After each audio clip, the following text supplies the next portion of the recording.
Yep. Great volume, Sheepdog. Perfect. Hey, Gandalf, if you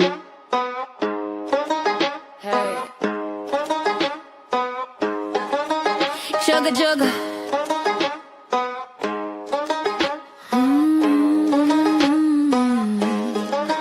Steam rising.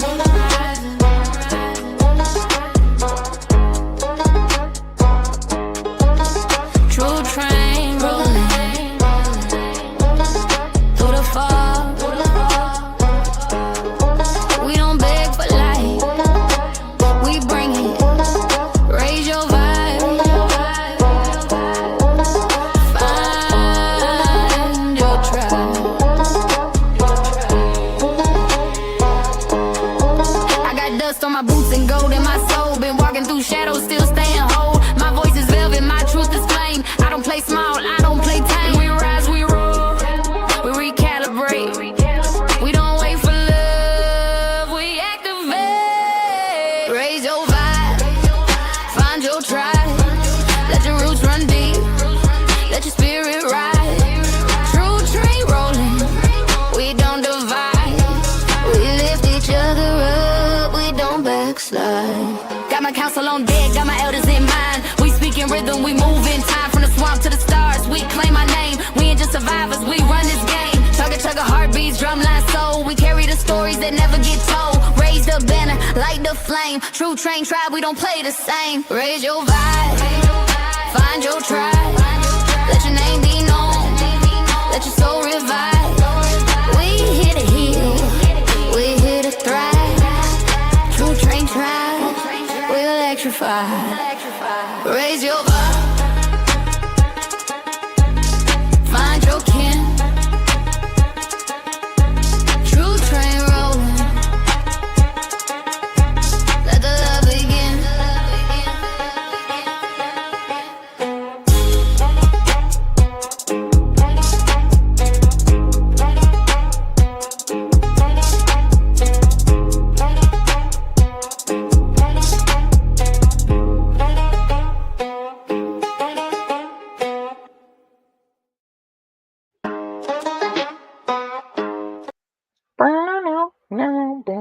Oh, sorry.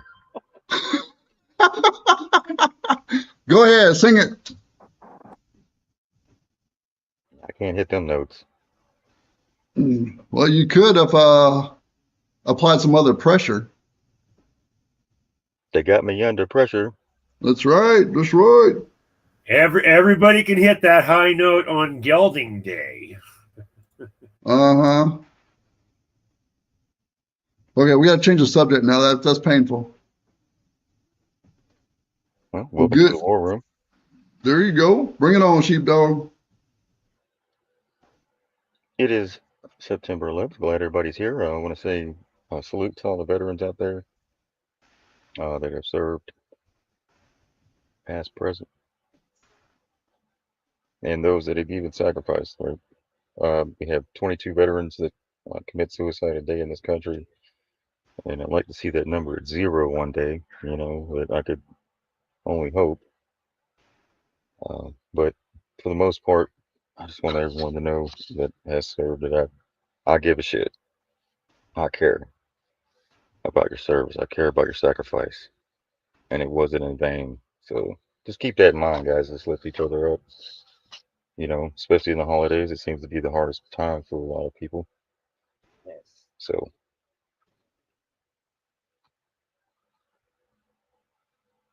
but just want to say a quick hi to the family real quick and panel.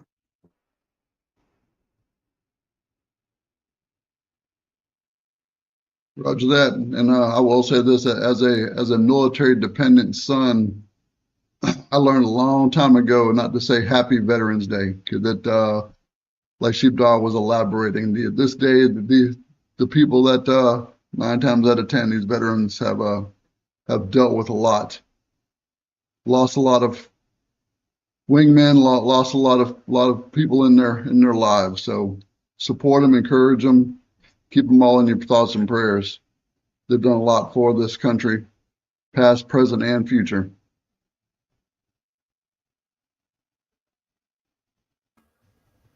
There you go.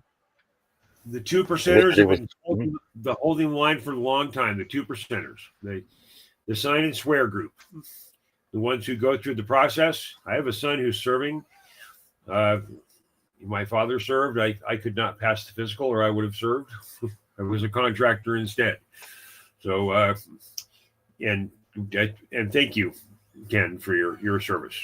I know that time was specific, and you did that with the right intention. So, thank you, and thank you all the veterans out there. I totally echo Durandal's statement. Salute.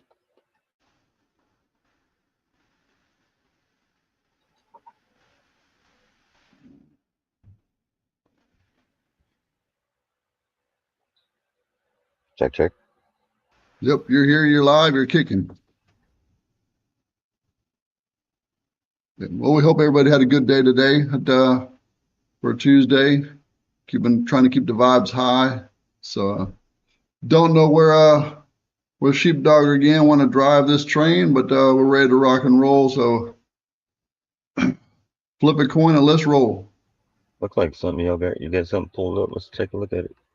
All right, it's some of the stuff that Bird was going through. She said somebody had mentioned something about old school foods. Well, what'd you call it? Recession foods. So I'll add the first one up. This will bring back memories to a lot of people. Here we go. From the original Wonder Bread to what we have now, you can see the ingredients on the left-hand side compared to the ingredients that are now. Wow. Yeah, you wonder what's in it, huh? Well, there it is. That's a lot of ingredients compared to the 6 that were originally there. Everybody pick a word and go look it up and then post it in the chat. There you go. Each one of you grab one word. Just do it all simultaneously and boom. You just want me to run the list for you? Go ahead.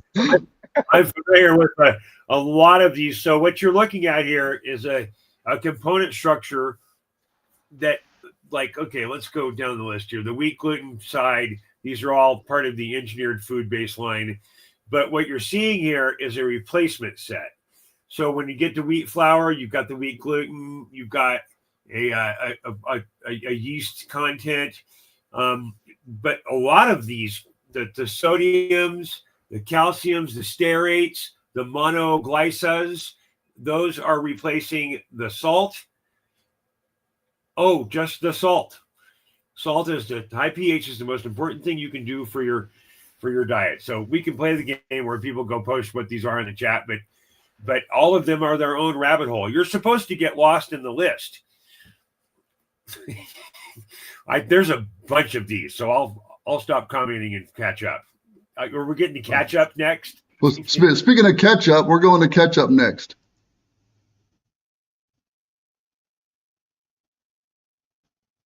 Yeah, there's that high fructose corn syrup. And see, now it's in a plastic bottle. And now I do remember being a kid being in a glass bottle. Because we're in an upside down world. You see it? They flip the bottle. Yep. You had to. Do you remember Heinz 5-7 in the anticipation commercial? You had to hit the bottle on exactly the right spot. Yeah. At the exact number of same times. A pounding rhythm. Okay, so right.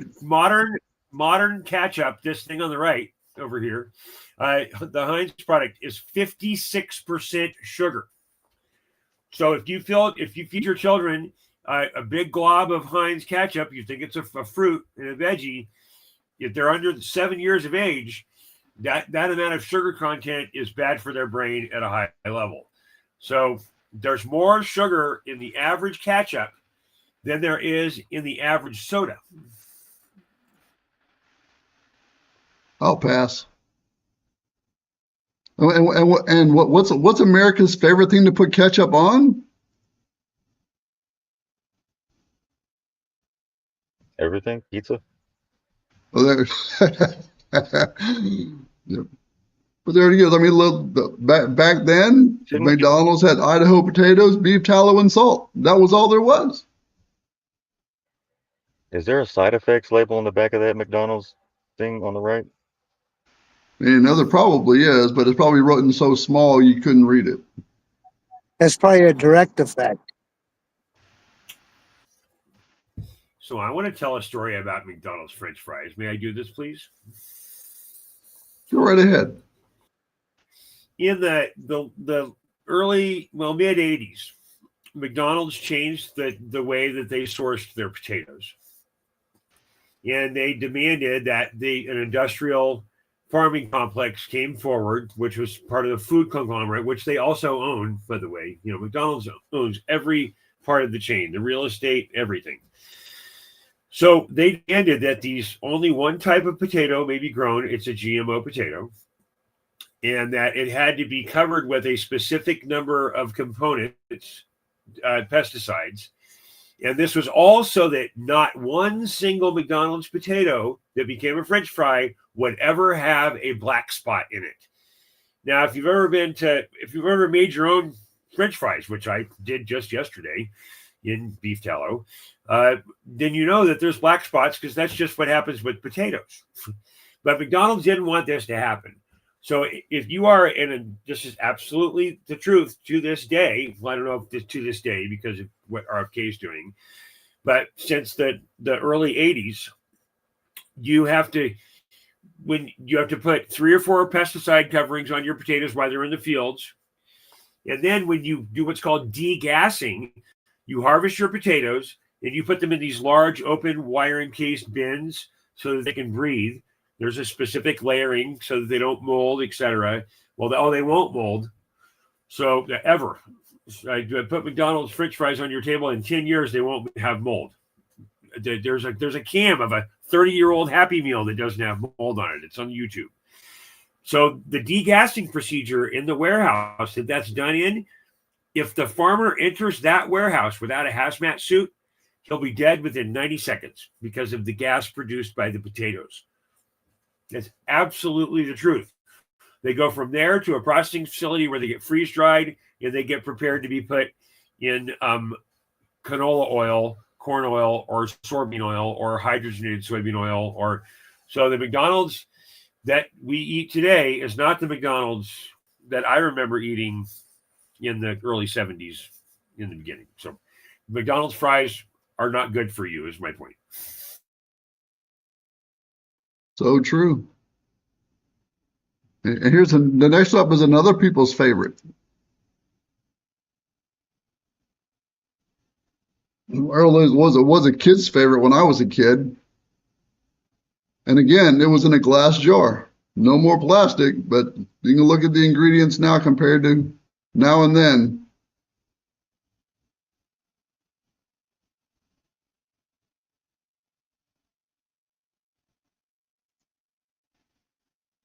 Is that one of the peanut butters that you can't feed to your dogs? Aren't there certain peanut butters you can't feed to your animals? We've heard that. That's a good question, and we'll probably ask that question again tomorrow night to get more clarification. But I think you're right. And birch sugar are the ones that you stay away from. Bert is saying the peanut butter that has xylitol or birch sugar and birch sugar is the ones that you need to stay away from because they can be deadly to your pets. And to you. Someone told me one time, if you care about your dog, you wouldn't feed it people food. And I'm like, well, if you care about yourself, you wouldn't eat people food. Well, are you eating people or people's food? I know, but the glass jar is made from sand, right? What was that, sheepdog? Glass is made from sand, so that's something that's natural. The oil is what they make the plastic out of. Yep. Petroleum. That's why it was so, they were pushing the oil, the tycoons and shit, and the pharmaceuticals, and then they switched over to from glass to plastic, even in our soda bottles. Yep. Yeah, and the shredded cheese has sawdust in it from keeping it from clumping. That's how I get my fiber. They're cheating. Little sawdust never hurt nobody. That's right. Come on, when you were a kid, you know everybody on this panel ate dirt. So are you saying when you And eat shredded cheese, when you go to the bathroom, you 2x4 comes out? Exactly. only That's if what you're they shitting saw. well. Well, that's where. If you're building a house, you might as well get all the help you can. I would totally use sawdust in my recipe. I know. Especially if you get it flavored with like some apple seasoning or some hickory or walnut. Fantastic. So I take it you can have that Everybody walnut here too. ate dirt. Everybody here ate a dirt pie out of their sister's Easy Bake Oven and killed the Easy Bake Oven. Oh I'm wait, glad. that was just me. I think that was just. I'm glad I didn't have a sister, Gan. And here's the last one that Bird found. Who remembers the original glass Gatorade bottle? Flavor. And one flavor with not all those ingredients in it.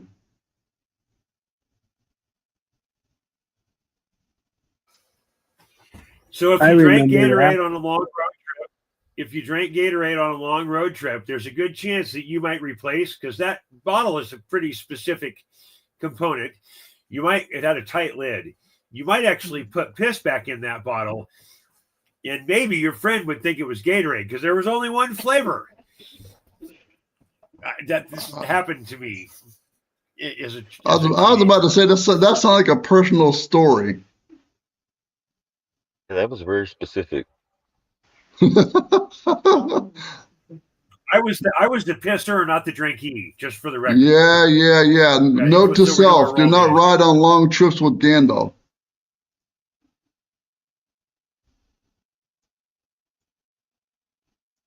Okay, In the military, you piss somebody off, you get pissed in. Your canteen might end up with piss in it. you're right. That's better than a laundry item full of soap bars. Yeah, Not that that ever happened. we don't need no blanket parties, no code reds here. But we don't The, know the anything only about those. the only bad part about peeing in a Gatorade bottle is when it's full and you got to pinch it off and don't have another one. Oh my gosh, you guys got a lot of experience with these Gatorade bottles. Well, the redneck prostate exam is trying to stop after filling one bottle. There's no copay. No copay. Well, truck drivers know which bottle to use. But do we get any truck drivers on this panel? I've been known to haul a living quarters horse trailer. Does that count? Oh no. In Glenn Diaz's husband a driver, truck driver? Yep. Yes. I guess we need to bring him on and have him give us his perspective on the bottles. Yeah. Preferably, you need to get the wide mouth Gatorade bottles.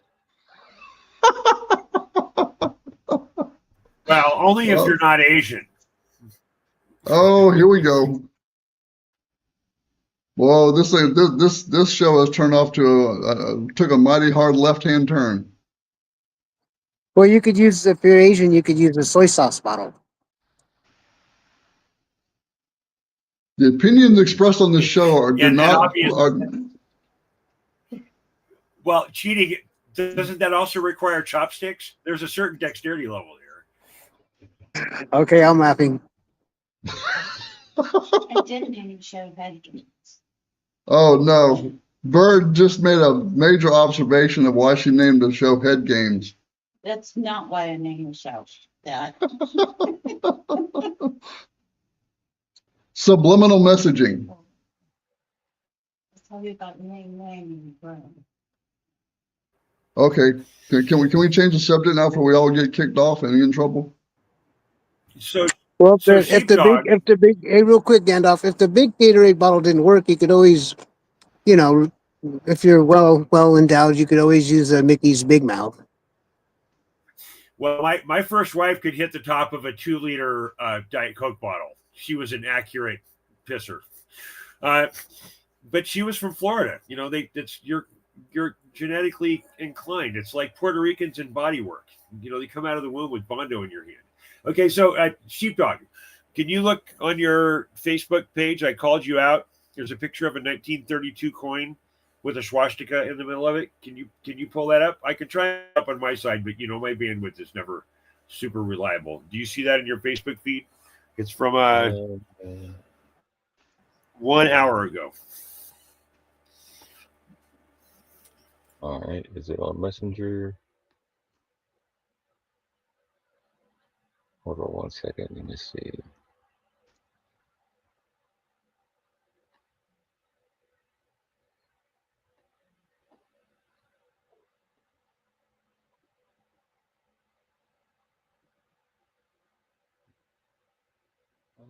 Let's see. Let's see.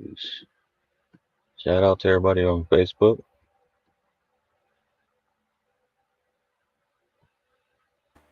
There we go. I can try and pull it up here. Let me see if I can get away with this.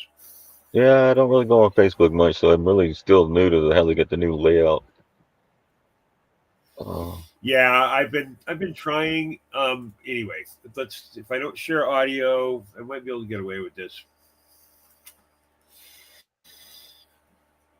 So there's a bunch of this is my Facebook page. I'm on the wrong screen scrolling. This is my Facebook page. I called Sheepdog out on this earlier, and I saw this post right down here. I'm sorry, it's only half the page. Maybe I can make this a little bigger. 1932, huh? Does it even give me the other side? No, it doesn't. Sorry.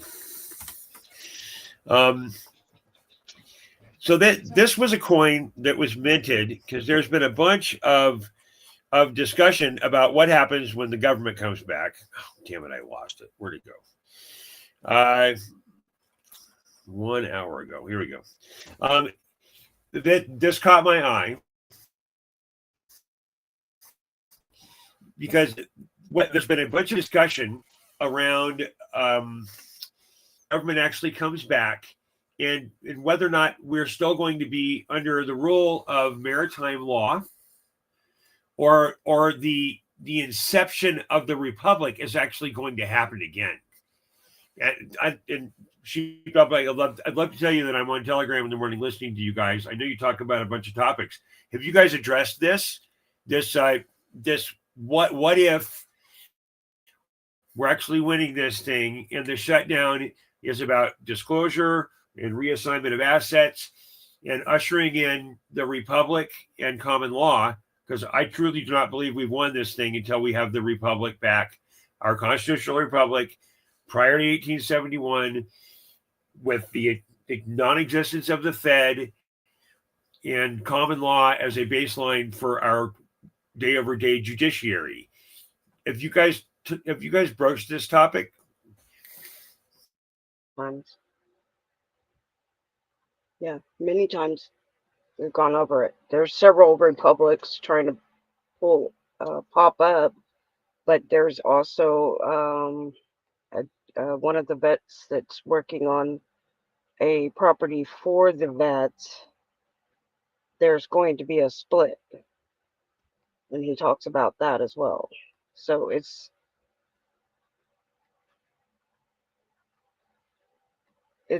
there's Okay, so I can there's different things going address on this from a different judicial communities.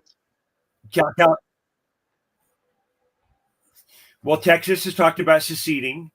There's a portion of the Carolinas that has talked about becoming its own independent republic.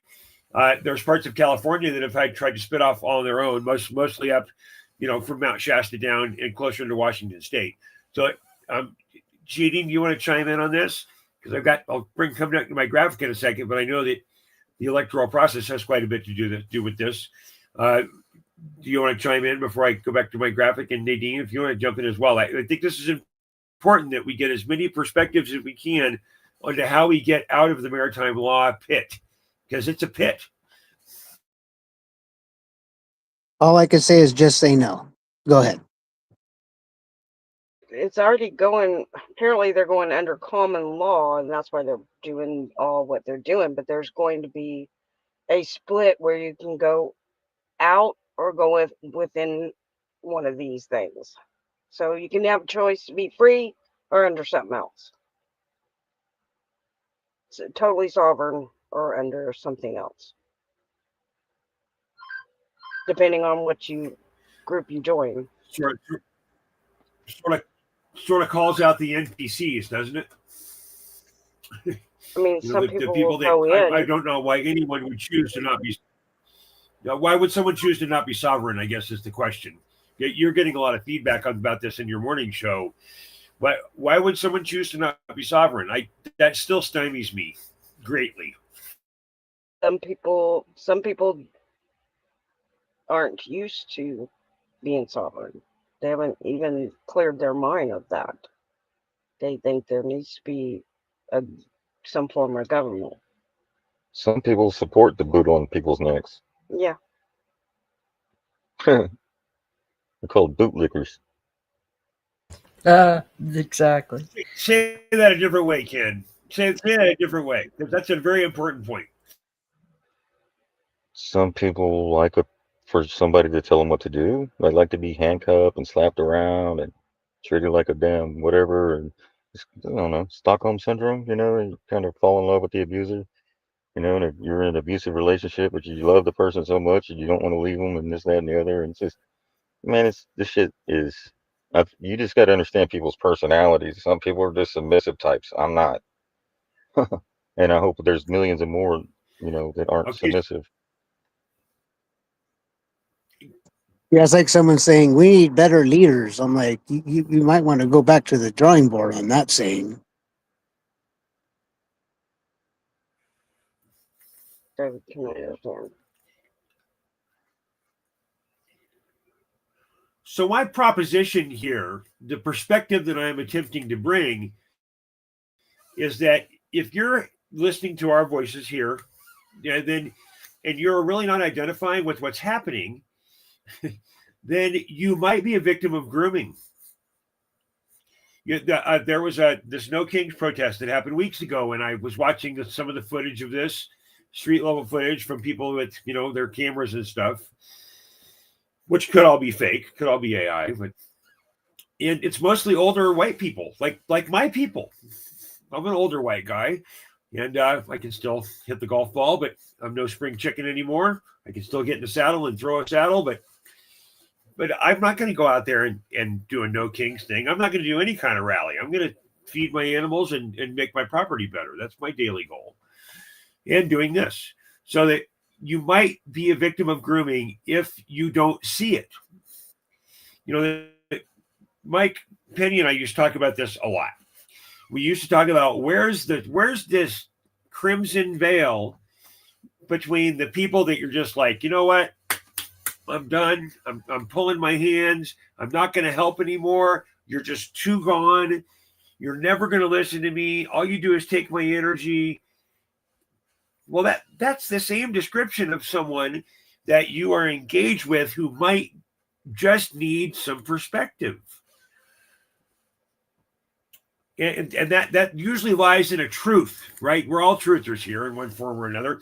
Is that a 9/11 truth? Is that a frazzle drip truth? Is that the Fed is a private organization truth? Is that vaccines are maybe not your best health decision?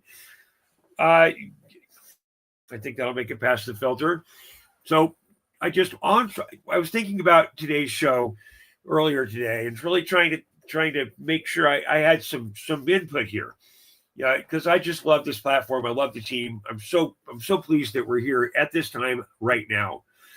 So how do we create perspective in this environment? It's really where we're, at least where I'm trying to say. So here's an example of some possible perspective. I found this in Facebook earlier today. This is a coin that was put out in 1932. This is the celebration of the end of the Depression. Does anybody recognize some possibly offensive iconography there?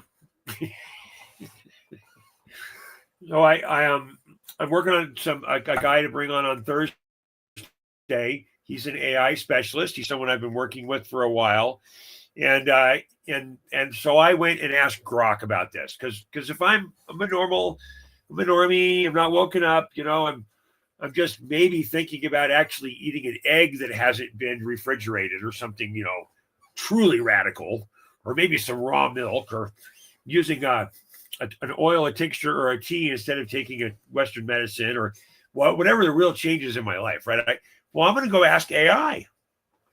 So I went and asked AI. I said, the minting of this, here's my question to AI. What is the history of the 1932 end of the Depression gold coin? Be specific about the symbolism on the coin itself. And I gave it. I didn't even give it the image. Here's the response that I got from the AI.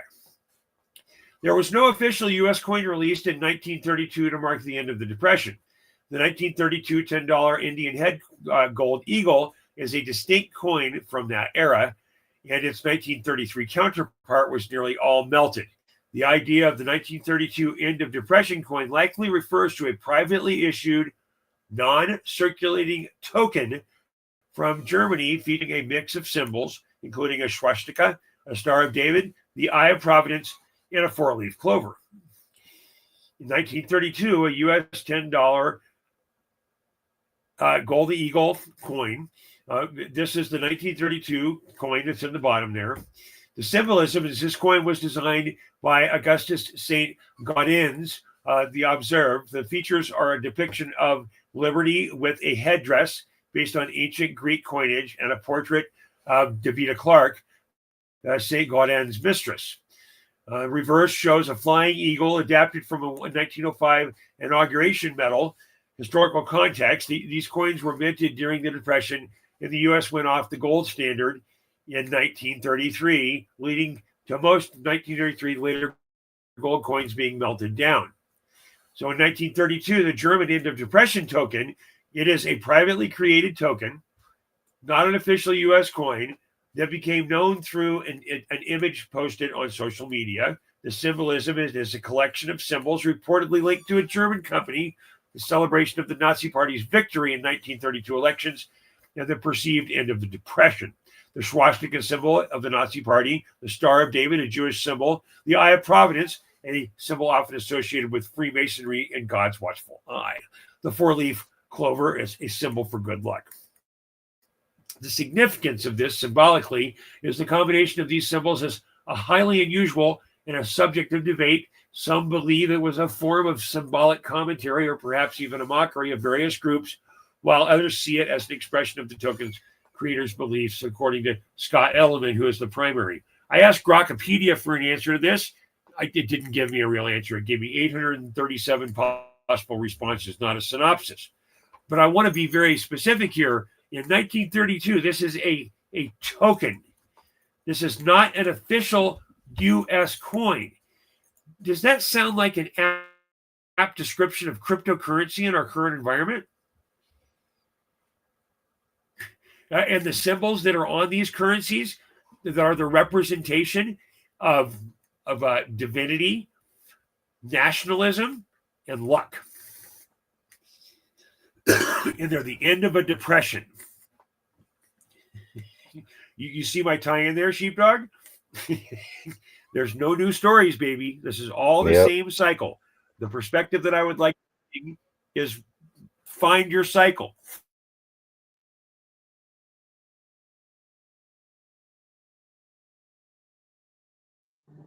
Not that it matters, but was that coin copper or gold or anything? Bronze or gold, maybe? It was solid gold. It was a $10 gold coin with gold as the standard in 1932. It was a $10 weighted currency.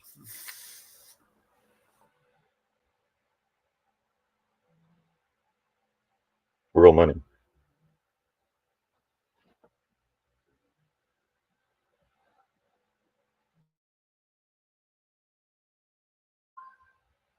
Yeah, I've seen how they had the Star of David, the Pentagon. I mean the Nazi thing, right? And the all-seeing eye,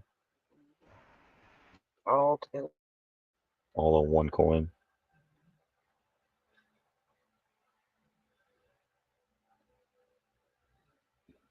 It's like a clover in the middle. And an eye. The all-seeing eye. I want to see the pyramids as well in each little couple pyramids. Well, there's 6 of them, but anyways, all that is the Big Dipper, and Right. and each way direction the Big Dipper points is the season. Yeah, it used to in ancient times A- that was astrology. the peace sign, right?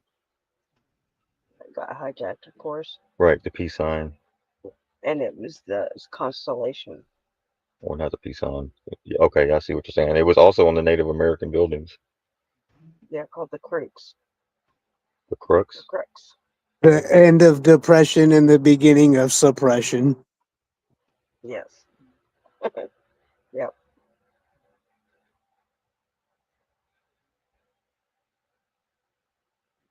But the year 32.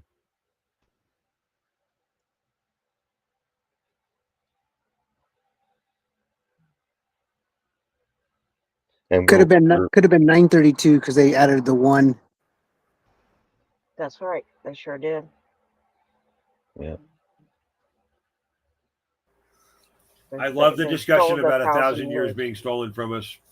It's such a great discussion. That changes everything, doesn't it? Because they have history like we watched today. We showed a video about the buildings and stuff, right? And how towns are built on top of towns on top, and they got history pancaked like a pancake. And there's layers of it under us. Our history's under our feet. Show that video. That's a good video. I can show some of that if y'all like. We can, and you'll show that 1,000 years, Gandalf. That there where who built the buildings, right? That's right. What I people would coexisted. love to have that discussion. I've done thousands of hours worth of research on this. Yes, sir. Please bring it, baby. I want to know if that's real. I like the buildings. I think they're beautiful buildings. I really do. I mean, it's just gorgeous to see them, and they're just. So It just opened up a whole nother world when you just look at them and say, "Wow, look at the craftsmanship, look at the creativity, look at what they put into the buildings, the communication that they." Because when you look at the building, it speaks, right? The architecture, Yes. right? And real quick, they don't deteriorate either. So when you go down the levels of the buildings, they still look the same. I mean, if you flooded this place I'm living in, it would just deteriorate, with the wood and all the other stuff. So that special tincture mixture is called Roman concrete, and it's made from ash and salt water, and it cures. The harder it gets, the older it gets, the harder it cures. It is also conductive. So if you look like the Arc de Triomphe in Paris, it's right down the street from the Eiffel Tower, which is an ether gathering device. That's all Tartarian architecture. All the arcs were positively and negatively charged. They're big magnets.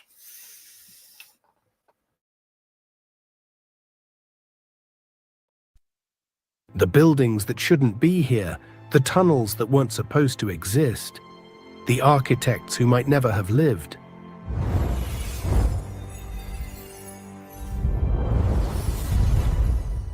Springfield, Illinois, a city most people drive through without looking twice. But if you stop, if you really look, you'll notice something that doesn't make sense.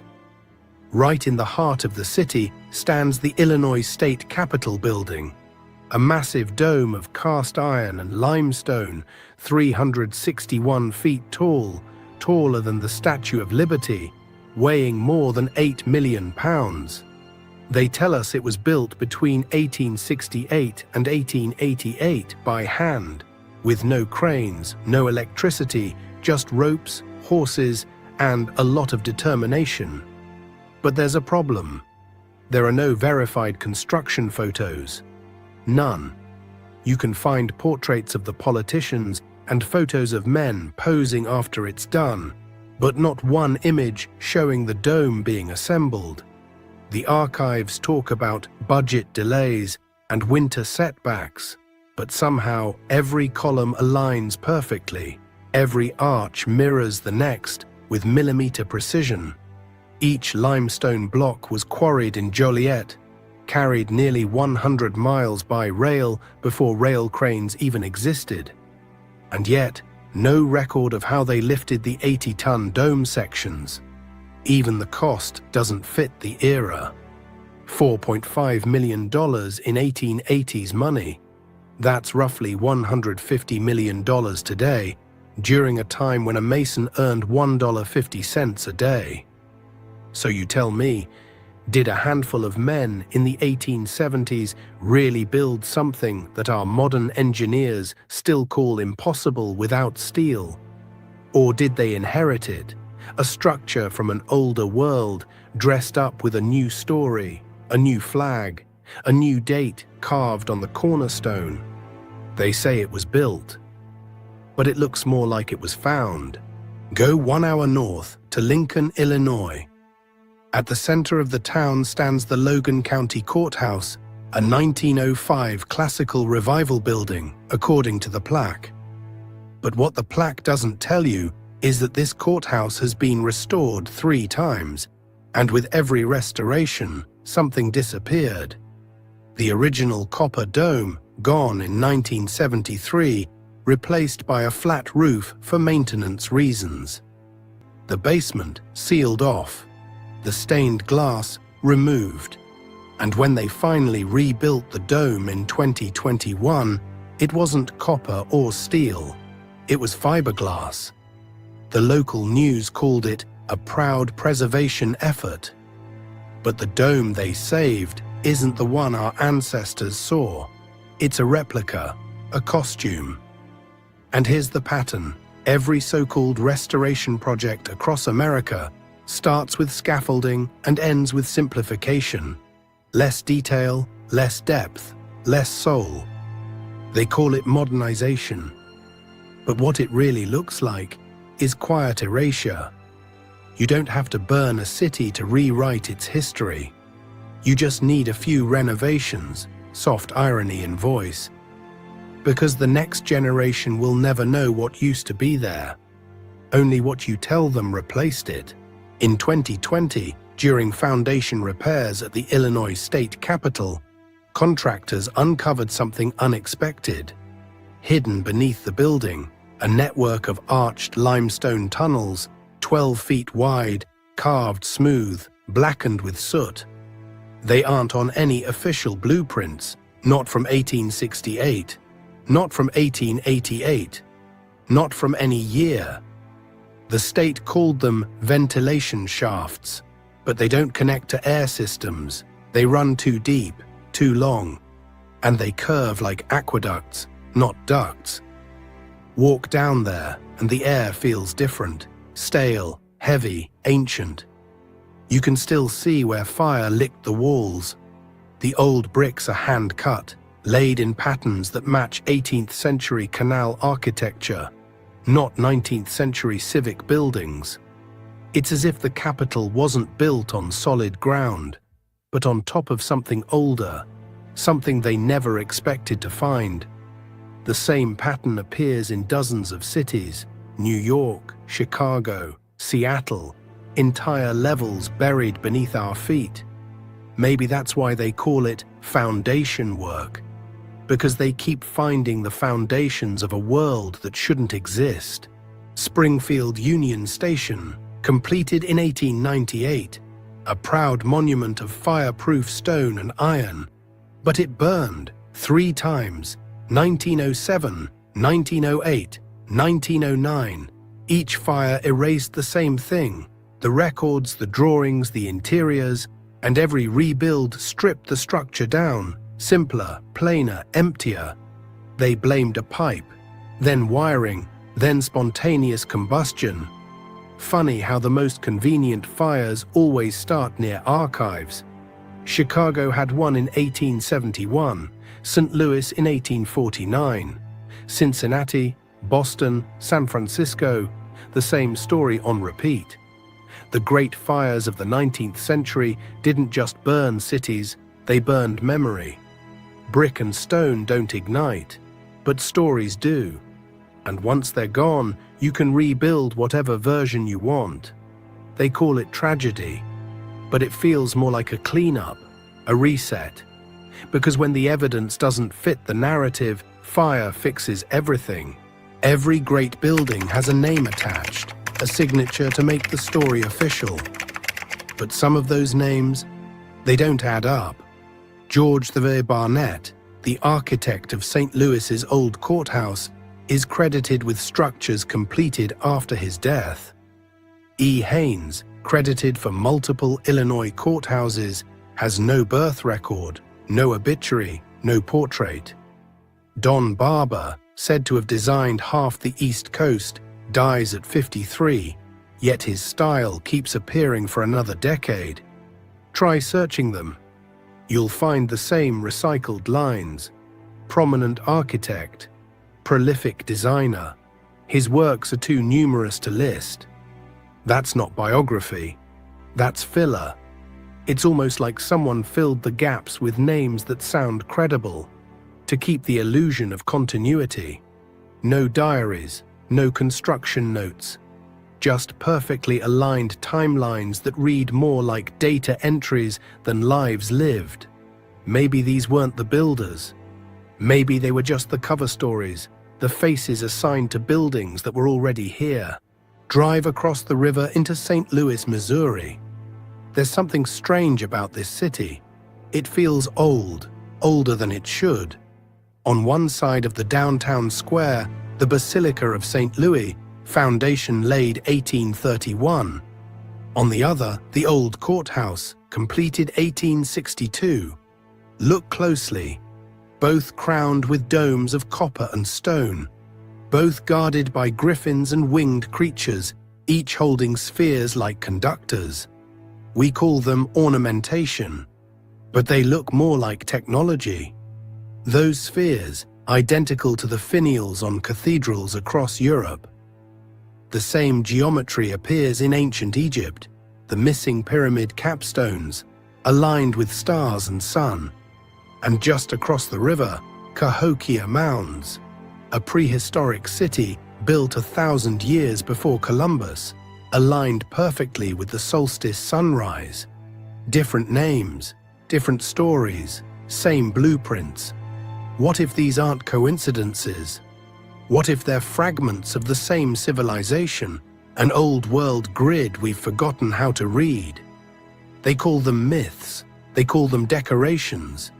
But maybe they were conductors, the hardware of a lost world. Seattle, Chicago, Oshkosh, Springfield. Everywhere you dig, you find the same thing, a city under the city. In Seattle, the underground tour shows old sidewalks 20 feet below today's street level, buried after the 1889 Great Fire. In Chicago, entire blocks were lifted 4 to 14 feet between 1856 and 1875 to install sewers, and now you can still see doors half buried in brick. In Oshkosh, Wisconsin, old walls were found under Main Street in 1931, stone foundations for unknown buildings. And here, in Springfield, walk around the Capitol Avenue area, and you'll see window arches below the current sidewalk line. Whole floors buried under new pavement. They say it's urban development, but the more you study the pattern, the clearer it gets. We're not building new cities, we're reclaiming old ones. Each foundation is just the roof of what came before. History isn't linear, it's layered, like sediment, like memory. Maybe we didn't start from nothing. Maybe we started from someone else's ruin. Quiet music builds, ambient piano. They tell us we're living in the modern age, but maybe we're just walking on rooftops of a forgotten world, pretending we built it. America is the promised land. This is another temple with ancient Hebrew right here, right? That's not the Star of David or the Seal of Solomon. That's the Star of Remphan, and this is the Tabernacle of Moloch, all right? These were literally built by Solomon. You can see how it says Bethel Jacob. Jacob was the father of Levi, and Solomon appointed all of the tribe of Levi in these synagogues. right here in 2 Chronicles 9:14. According to the order of David, his father, he appointed the divisions of priests for their service, the Levites, gatekeepers by their division at each gate. This right here is a gate, okay? They painted over this stone right here. That's why it's all chipping off right here. There's nothing for the paint to stick to. Later in 2 Chronicles 11:13, and from all their territories, the priests and Levites who were in all Israel took their stand with him. For the Levites left their common lands and their possessions and came to Judah and Jerusalem. Right, then you got the Judah temples. I showed you these yesterday. These are the Judah lines on the Judah temple. I recorded this building yesterday and posted it. They tried taking it down and it stopped all the flow to it. All right. The tribe of Judah appointed the priests in all those synagogues, the one I showed earlier in this video and the one yesterday. Later in Chronicles, right, Asher reigns in Judah. Now in 1682, right, Asher Levi, the first Jew to settle in America because he was appointed at this synagogue. They messed with all the dates. Asher Levi, that's Asa and Levi, the tribe. They came over here a lot earlier than what we're being told. They lied about the dates. This is all goes back to Rome.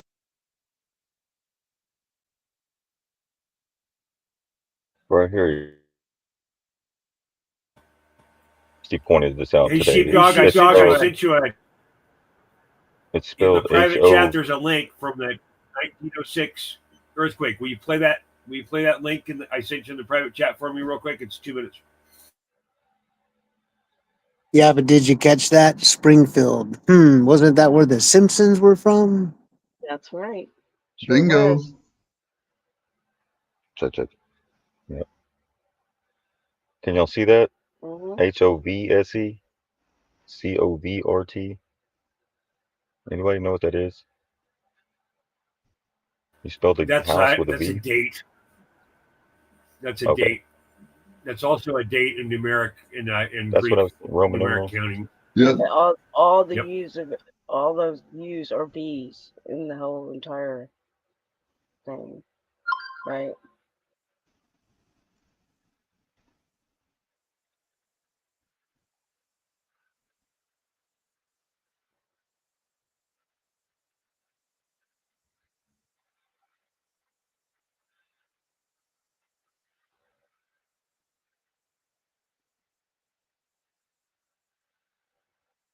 Thirty-three Hart Build Street. your Masonic crest right there. Did you hear that? Hidden 33 into Hart it. Street. Yeah, These were all they're first Masons century that did buildings. that. That article I showed you, that's supposed to be a first century article. They messed with the dates on it. And that's why these ones were added to each side. This is 85 AD. Right, and that's what cheating is talking about. You see how the number looks a little different? Mhm. So when something about 1800s, I think all these buildings were built in the 888 or 888, 850, the year 887, Yes, and then they just put a 1 and made it 1887, 18, because and it then was an that's how I. they It was a I originally. hid or pancaked the whole damn thing. That's why people are like, wait. The ones do not match. The weathering, it's not cut out as deep as right here. You really think that these are millennial reign buildings? Your body is the temple, all right? Skin cells are stacked like brick and mortar. The proton motive force is what each one of your cells run off of. It's made inside the mitochondria, the Christa, the Christ of your mitochondria. The electrical potential runs at 1.44 millivolts. It's 144,000 volts. They got you coming to these pagan synagogues paying homage. America is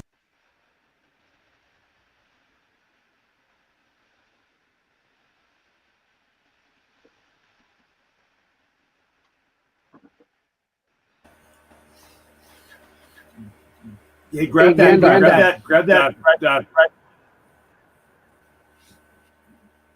There's it. I sent it to you in the private chat. Hey, Gandalf, real quick. I'm echoing. Did they add the one in the 1500s? Because, what happened before 1400, but did they add that one in the 1500s?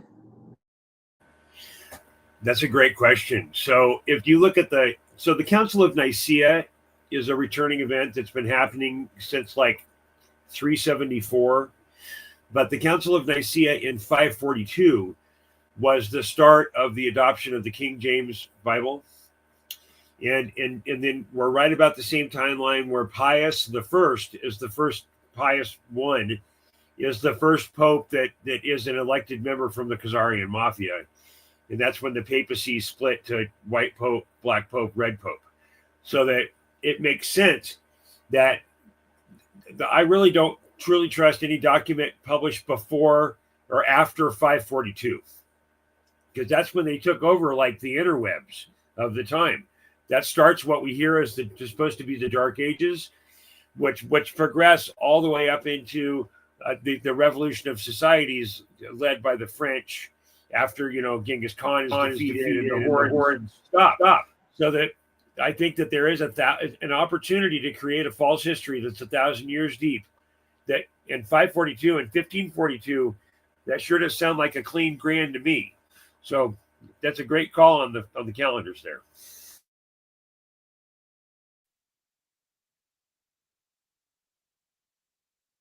A lost piece of Bay Area history unearthed at a flea market and shown for the very first time tonight to the public. The rare footage of San Francisco following the 1906 earthquake will end up in the Library of Congress. ABC 7 News reporter Katie Yuta shows it to you first. I knew this was going to be special. David Keene threads the projector. This is the way they've done it since the 1890s, really. And he restores the films. The Edison Theater in Niles is a historic gem in and of itself. Built in 1913, Charlie Chaplin used to watch movies here. This premiere is of a film nearly lost to history. This is, the missing Niles Brothers film. It's been missing for over 100 years. We know about its existence, but until now we've not known where it is. The Miles brothers shot Trip Down Market Street in the days before the 1906 San Francisco earthquake and fire. They shot almost 2 hours of film after the earthquake, and very little of it survives. I think this is one of the longest surviving pieces. The lost footage was discovered last year at the Alameda Flea Market and in fragile condition. And I just set up a digital camera that would take a single frame for each frame of the film. And so 8,655 frames of film later, I was able to put it on the computer. Descendants of the Miles brothers are seeing its public debut. It's just blowing my mind. It's this whole part of my family history that I grew up not knowing about. It's like a bookend to the trip down Market Street. The footage will be converted back to film, so it'll last another 100 years. It's just scary to think that there's something like that out there that we almost missed. Makes you wonder what else is out there. After being shown in June at the SF Silent Film Festival, it'll be posted online. It really is priceless. For everyone to see. So they don't show you much of the actual film. You can go find it on YouTube. And there is a longer clip. I can probably go find it and we can throw it up here. But that shows the one the day before and the day after. I wanted that one to show up because it showed this is stuff they're hiding from us. So all of this type of architecture that Sheepdog has on the screen right now, this is frequency-based, naturally healing environments. Are everything in the realm was different. And if you look at the snippets that they showed from that 1900 whatever film, the day before the great San Francisco disaster, of what Sheepdog talked about these all over the nation, same time, they look a lot like Lahaina. They look a lot like Paradise, California. They look a lot like Los Angeles. They look a lot like, all the flood cities are up next. It's just a cycle, right? This is the reset cycle. That's the perspective that maybe gets you there. Keep going, Sheepdog.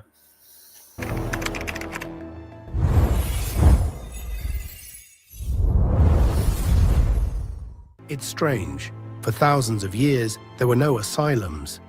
Then, suddenly, around 1800, every country decided people had gone insane. Within 50 years, America built over 100 psychiatric institutions. England, France, Germany, the same pattern. No slow evolution, no prototypes. Just boom, A global epidemic of madness, conveniently arriving right after the Industrial Revolution. They said it was moral reform, that we needed walls to contain the broken minds of society. But I wonder, what if those walls weren't built for the insane? What if they were already there? Take Morristown State Asylum, New Jersey. Opened in 1876, they claim it took just 5 years to build. Look at it. Granite arches, Corinthian columns, perfectly aligned stonework. You don't throw that up with horse carts and pickaxes. They credit Samuel Sloan, the same architect linked to prisons and courthouses. But there's a small problem. Some of his buildings were finished before he even turned 15. Maybe Samuel Sloan wasn't a genius. Maybe he was a name. A placeholder to explain a building that had no origin story. Then there's Western State Hospital in Virginia.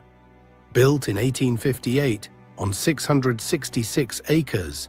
Yes, 666. They say it was designed by Richard Snowden Andrews at age 27.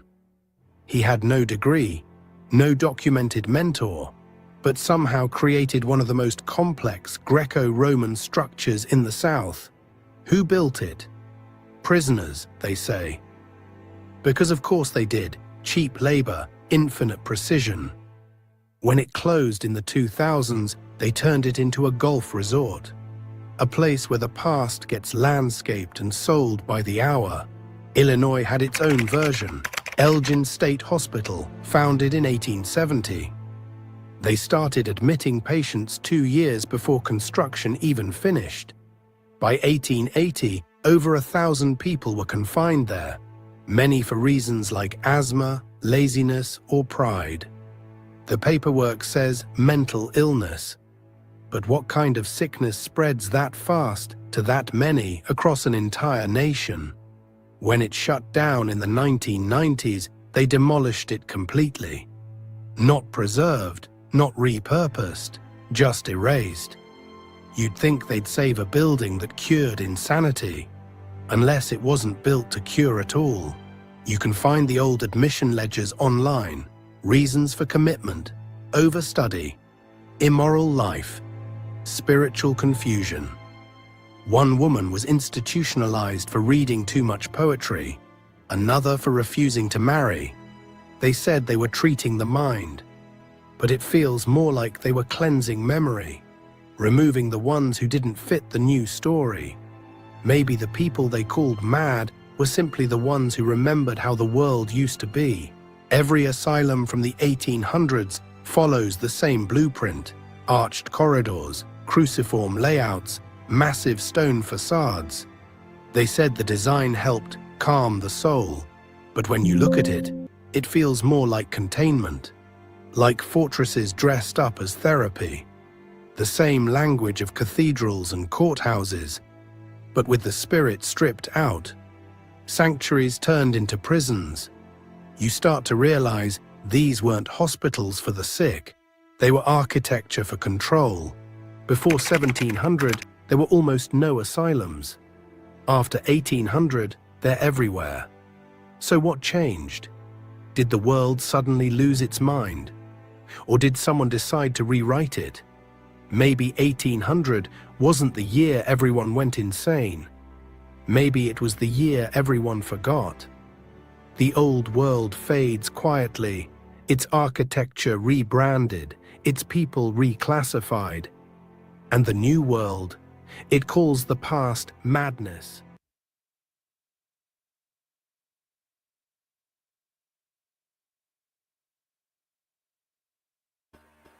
Great poll. Like that one.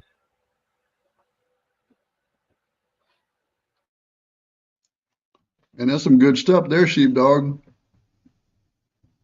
Yeah, and that's why Trump's talking about the asylums again.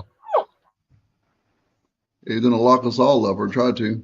Yeah, when he brought up the asylums, I went, "Oh shit!" That's what Trump was saying.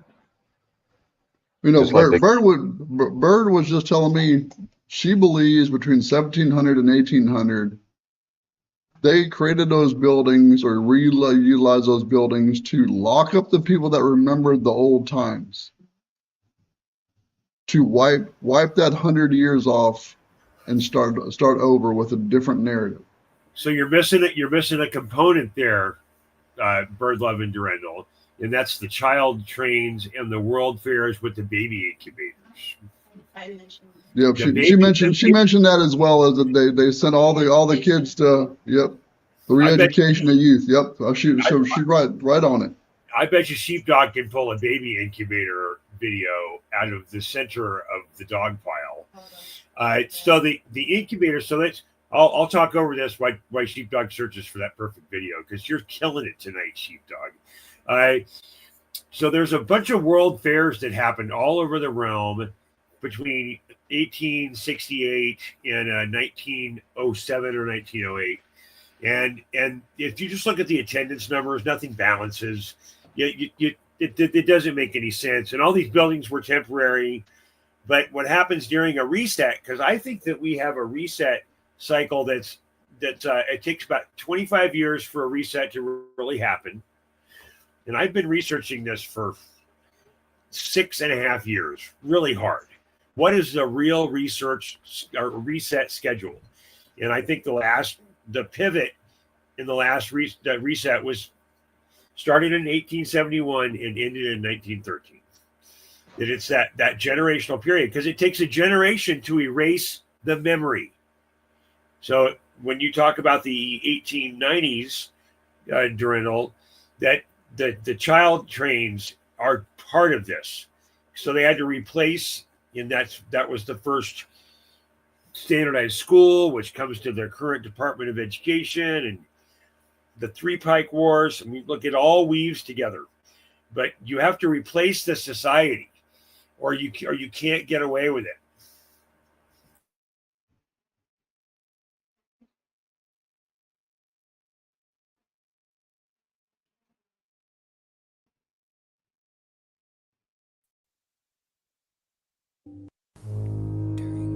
Search on Old World Photoshop, we began to notice a trend with old postcards from the 1900s showing early examples of compositing. There isn't much information on these. If there's a catalog, it's not easy to come by. But many of these are early examples of photo manipulation. They had surreal, real photo postcards, in which they would attempt to trick people with the illusion of photography. As we continued to look through these old postcards, a very strange and unsettling trend started to become apparent. It began with just simple baby postcards. At first thought, it seems like any ordinary postcard.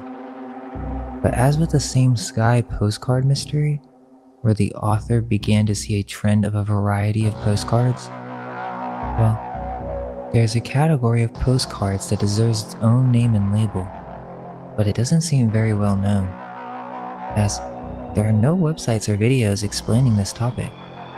We shall call it the mystery of the repopulation postcards. There are other names for this style, such as baby postcards. By the end of this video, you'll be shocked at how many of these there are. We're talking in the thousands. We found one reference to what these cards were in a book on Amazon named Babylon, Surreal Babies, in which the author describes these same peculiar 1900s postcards and how they were deeply influential to many famous artists, including Salvador Dali. Yet, the author even admits that little is known of their history. In order to understand why we've labeled them repopulation postcards, a thorough understanding of resets, Tartaria, orphan trains, incubators, asylums, and Oddfellows will be necessary. These cards depict babies being grown.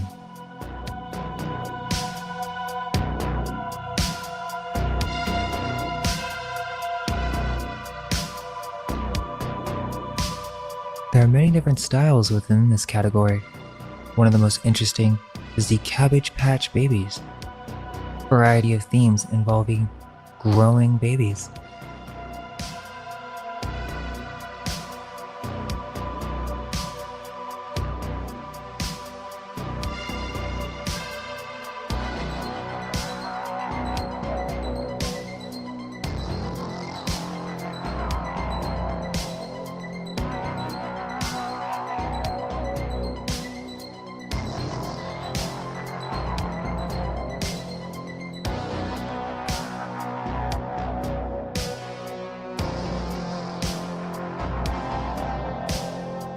babies on plants,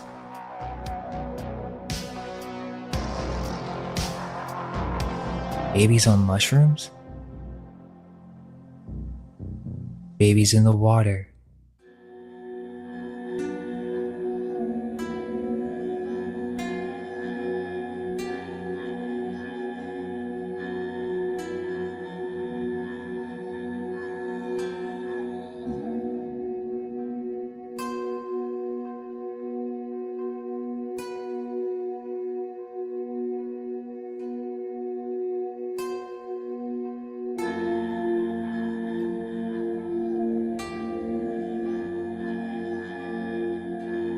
Babies in a nest, babies in eggs being hatched. Then the babies arrive on the train.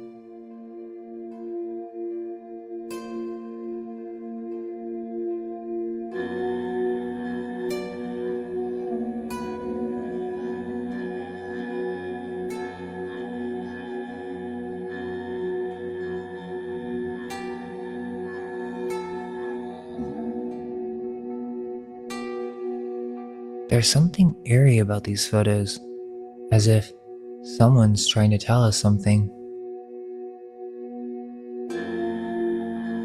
We've also got kids in Cabbage Patches. Does this have anything to do with the Cabbage Patch Kids? So where do babies come from? In the early 1900s, the most common answer given to children would simply be that the stork would bring the babies, or that they were found in a cabbage patch. But why would babies be found in cabbage patches? The legend of the Cabbage Patch Kids involves a young boy named Xavier who meets a mystical fairy bunny bee creature, so a hybrid or chimera, and he follows this bunny bee through a secret tunnel behind a waterfall. On the other side of this waterfall, he finds that babies are being produced in a cabbage patch. The stork, known as Colonel Casey, would then come and pick up the babies. He even has his own uniform.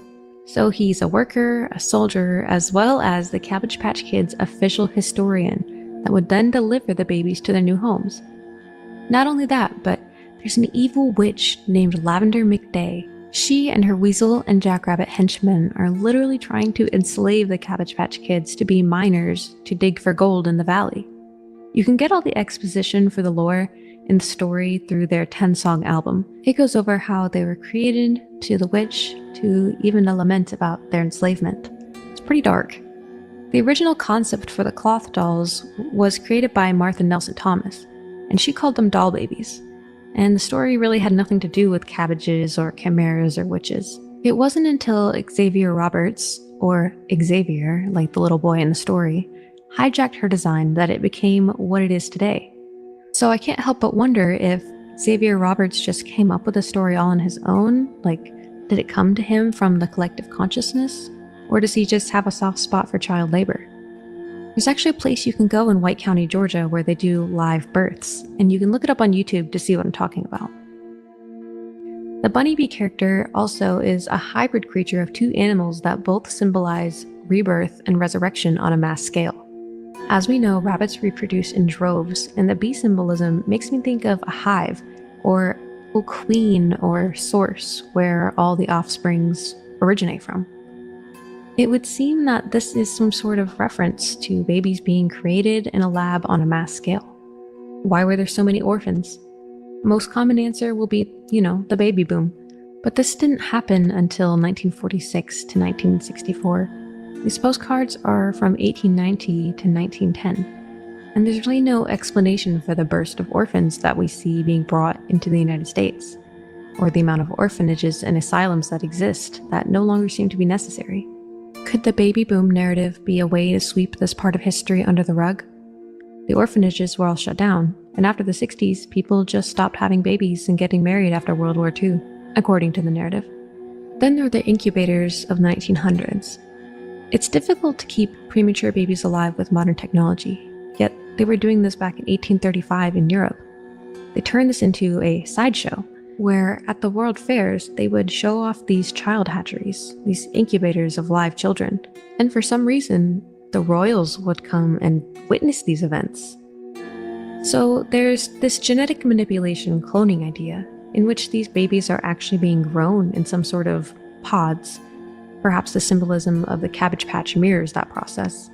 Humans do resemble plants in the way that we're connected to a stem in our fetal state, and our whole lives are spent ripening. In the fetal abduction theory, we typically see a nurse-looking woman with either a fishing hook or a fishing net pulling a child out of the water. Perhaps the hook and net represent medical tools and the water amniotic fluid. In either scenario, it would make sense that these babies have to end up in incubators or hatcheries. And it begs the question, how did all these premature babies get here? If women back in, these days were having babies prematurely, why in such large numbers? And the babies all being babies, they'd have to have traveled there somehow within a short period of time. What are the chances that so many premature babies were driven from wherever their mothers were to these incubators all in time? And why do they charge people to view them as if this was some sort of exhibition or sideshow and not a pressing matter of life and death? For centuries, the stork has been thought of as a symbol for new beginnings and family lineage. The idea that this creature represents life-giving events also makes sense because storks are monogamous creatures, and they mate only once every year with their partners that they've chosen beforehand, choosing mates based solely on personality instead of looks, like many other birds. Now we've got kids inside a train. Orphan trains. Why so many orphans? Were these orphans taken from their families? Were they trained to instruct a new generation of genetically created babies? Or were they womb-napped babies? And we've got kids growing on trees, kids being carried by storks. The Greek goddess Hera and her Roman counterpart Juno also favor the stork. And I'm sure you guys remember that quirky little teen pregnancy movie from the 2000s. And I suspect that Artemis of Ephesus is an ancient fertility symbol used by the elite to signify their ability to reseed a new population. So we've got hooks removing babies, kids in the water with a woman holding a net or fishing rod. Is the water the amniotic fluid, pulling children from the wombs of their mothers perhaps? Could that be why there are so many premature babies? Or are they genetically manipulated? Cloning is not impossible. Just look at Miracle Millie. I think that the movie Aeon Flux is a great example. Hollywood is definitely alluding to this reality of artificial repopulation. The Cabbage Patch Kids sort of reminds me of those medieval occult books that depict humans growing from roots in the grounds or mandrakes, which are known to have occult properties for making one go insane. The babies are also ready to join their elite clubs, and they're even given top hats. Technology, clothes, and empty cities? Babies floating in on boats, all signifying children being born or found and then taken by the mother, the one with the basket. Yet, this is a figure that represents the government's function as a mother, a corporate operation of generating foundlings in order to fill their newly emptied and burned cities with new humans. Whoever made these postcards are trying to tell us something very dark about the world we live in, as if it's humorous. There's an extraordinary amount of work put into these early photo manipulations. One would think there should be a good resource for these old postcards, but they are rare and difficult to find. Babies with hats, babies in the empty cities, babies with new technology, babies in the classroom, babies being brought in boats, and babies being grown in a variety of different situations. Is this some type of clever reference to the cloning of humans? We know of the sudden rise in orphans during the 1800s, but where do they all come from? Where do babies come from? All we can hope is that our minds may be unveiled.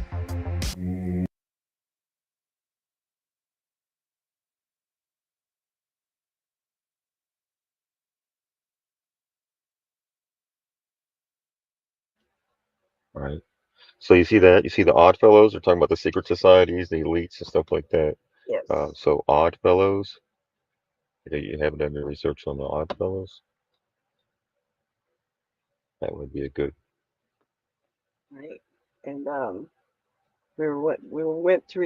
We played the video of the Cabbage Patch Factory there in Georgia.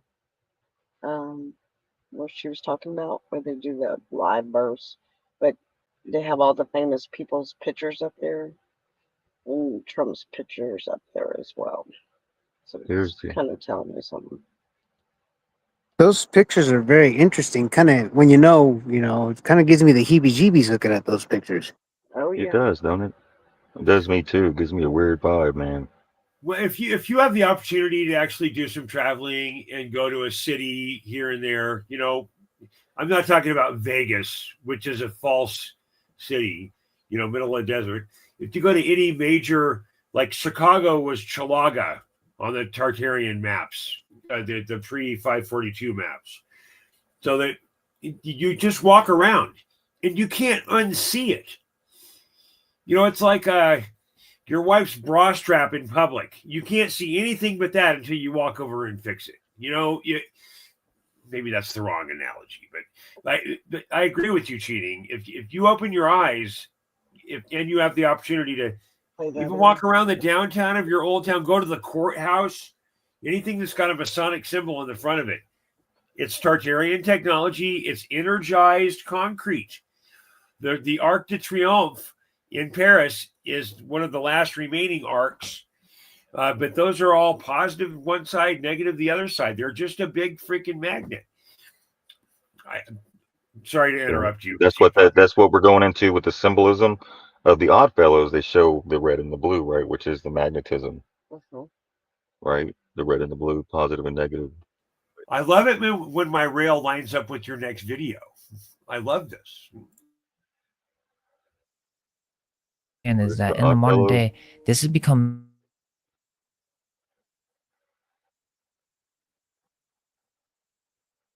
is just a fasces, and it means we need to stick together. They make it sound all innocent because they probably really don't know. We're definitely very one of those American secret societies that you hear about from the Gilded Age. Oh, I am in. And to our surprise, their headquarters is in downtown Tuscola. The group sounds like something out of a movie, really. They're called the Oddfellows, and their goal is to give back to their community. WCIA3's Jessica Coons is here. Jessica, the Oddfellows have been around, it sounds like, for a long time. Paul, they celebrate their 200th birthday in the U.S. next year. And while we're calling them a secret society, they actually do want you to know who they are, because they're working to make a difference. Up a steep staircase in downtown Tuscola, Oddfellows enter their secret meeting space. Who goes there? And this is where we give the password. That password gets you into this cavernous room.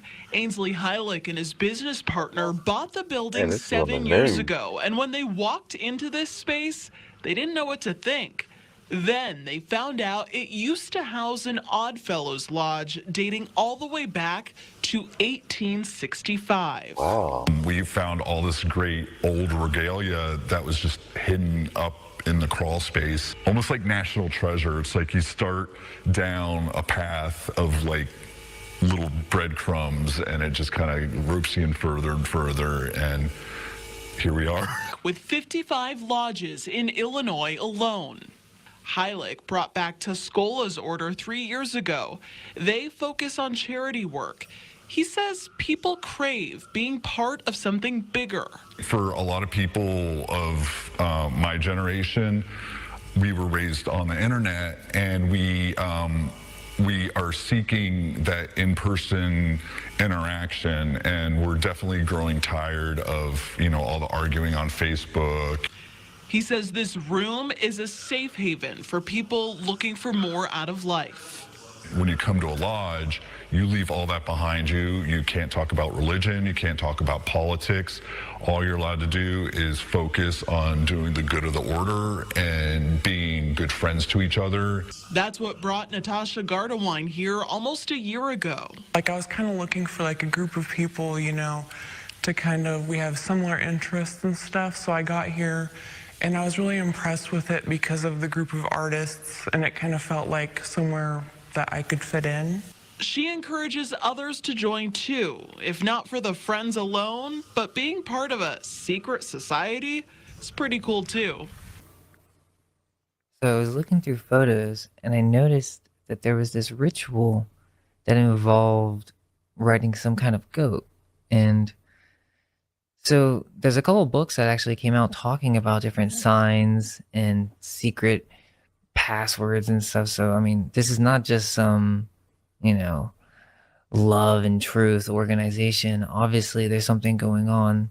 But in 1845, a supposed expelled and anonymous Oddfellow published a book called Odd Fellowship Exposed, where the writer described a horrific and probably inaccurate initiation ceremony, and in the ceremony, a voice cries, "Prepare the goat," when a large black and white goat steps into the hall and the new initiate is told to mount it.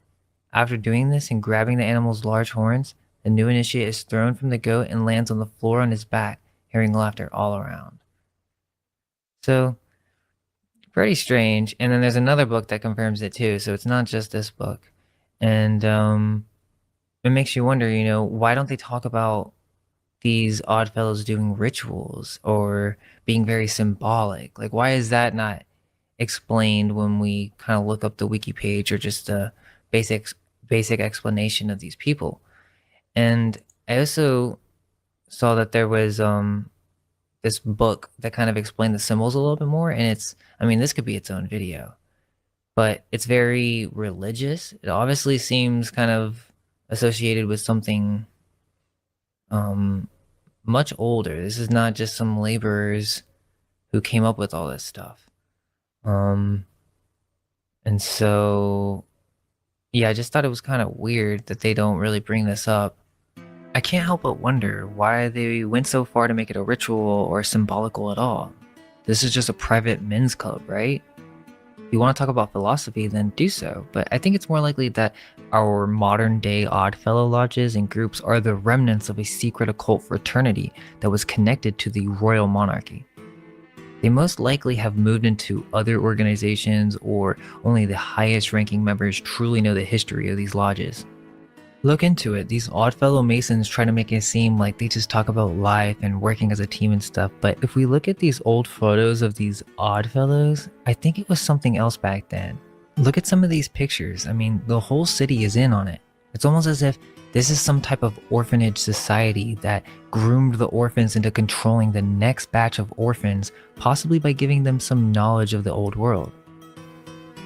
So I saw this when I was looking through Google, and I saw these kind of like illustrations, and I was like, huh, that kind of looks Tartarian, because I know I've seen these types of engravings and pictures in other books where they were like depicting Tartarians, and they look just like this.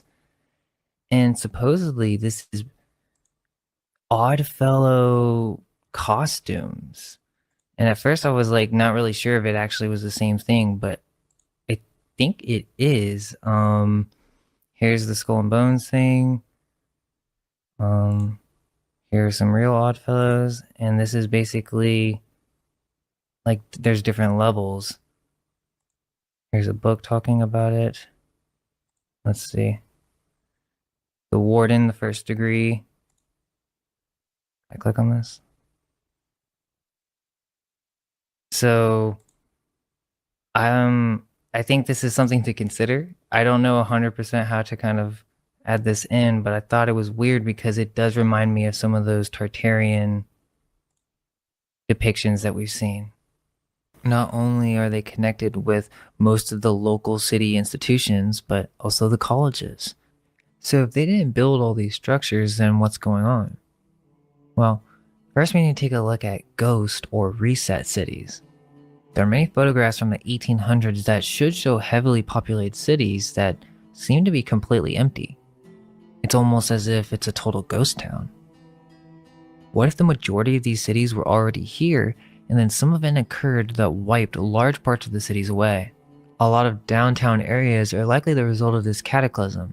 Many of the buildings not only have underground sections, but are only old brick up to a certain point before they are reconstructed with new materials. This would imply that the tops of these buildings were destroyed at some point, And it's more than just a few buildings that could have suffered a random fire. It's dozens, maybe even hundreds in nearly every city. The idea that this is a natural cyclical reset is just as plausible as the idea that our very idea of nature is being manipulated by other humans for the sole purpose of mitigating human populations under the guise of acts of God or weather phenomena. A fact or situation that is observed to exist or happen, especially one whose cause or explanation is in question. A group of inheritors then came in and began the process of using these buildings for their own population. They'd empty out a city and then move in a completely new batch of people. There'd be orphans who knew nothing of their history or the last world. Anyone who knew or didn't follow instructions would be put in the asylum. The way I see it is that the whole War of 1812 has to do with there still being some surviving populations in the US and their attempt to fight off the invaders. There must have been some type of hijacking during this point, and one of the means of doing so was asylums, colleges, and repopulating cities. We have all these fire events occurring during this time, and these are huge fires, and it may be that this is connected to when a city gets hijacked and prepared for repopulation. So let's take a look at some old photos of San Francisco, and they're pretty good quality.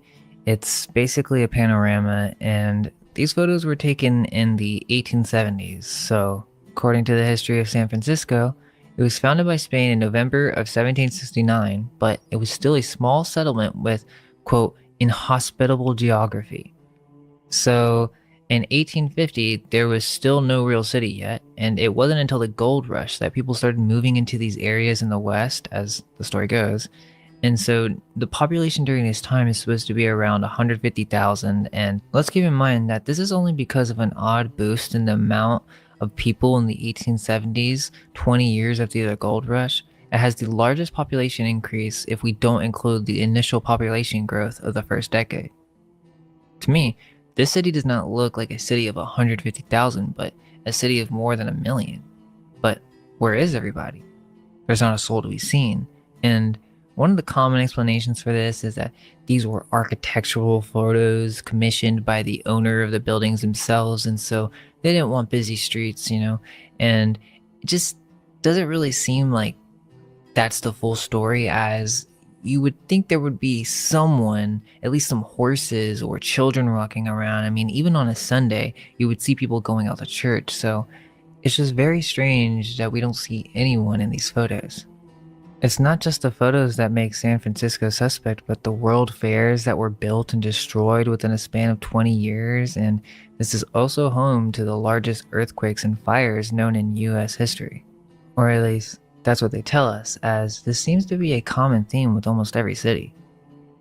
It's also strange that there was this great flood in 1862 that sank the entire city of Sacramento and left a small island sea in Orange County that lasted for 3 weeks. Seems like a lot of things were happening back then in California.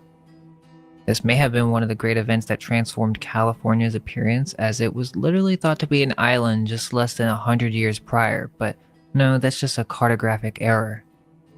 Let's move on to Chicago.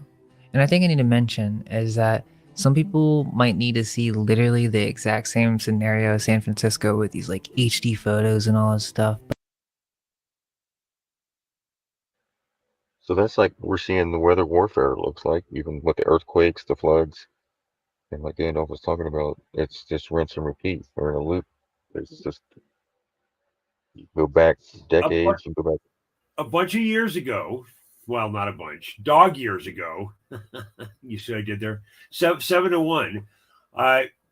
About 7 or 8 years ago, I really started searching for the reset cycle. I really did. And that's what started Gandalf. My son, who's now doing excellently in the military universe, and by the way, he hasn't missed a paycheck. He helped me build the Gandalf persona a dozen years ago, and it was all about Tartaria.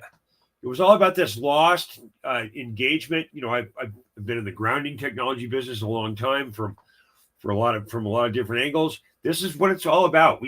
We have been lied to about what we are, where we are, when we are, and what we are capable of our entire lives. I'm so excited about this topic because it's a lot safer to talk to someone about the fact that the history is a lie rather than the fact that, the Fed is a private corporation and we're all being sucked dry because we're debt slaves. So, great Paul Sheepdog. Love this topic.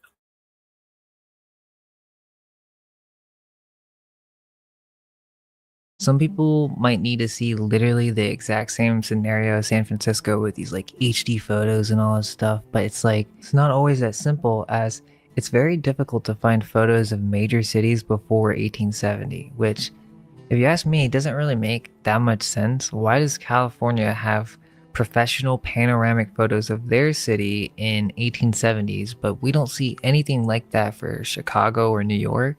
If so, it has been purposely hidden. So basically, Chicago was started in the 1830s, and there's a lot of weird stuff going on with Chicago. Like, the entire city was lifted up by a couple feet, and this was all done by private property owners with jacks. And they were lifting these huge buildings up off the ground because there was flooding due to these nearby swamplands. And I don't really buy that story at all. But on top of that, they tell us that there was this huge fire in 1870. This here is our key, as we have nothing else to go on. This is when Chicago became a ghost city and cleared out. We do have a few photos of what this looked like, and let me ask you, does this really look like just a simple fire? They literally tell us that this is the Great Fire that did all this damage because a cow kicked over a lantern and set fire to a barn, right?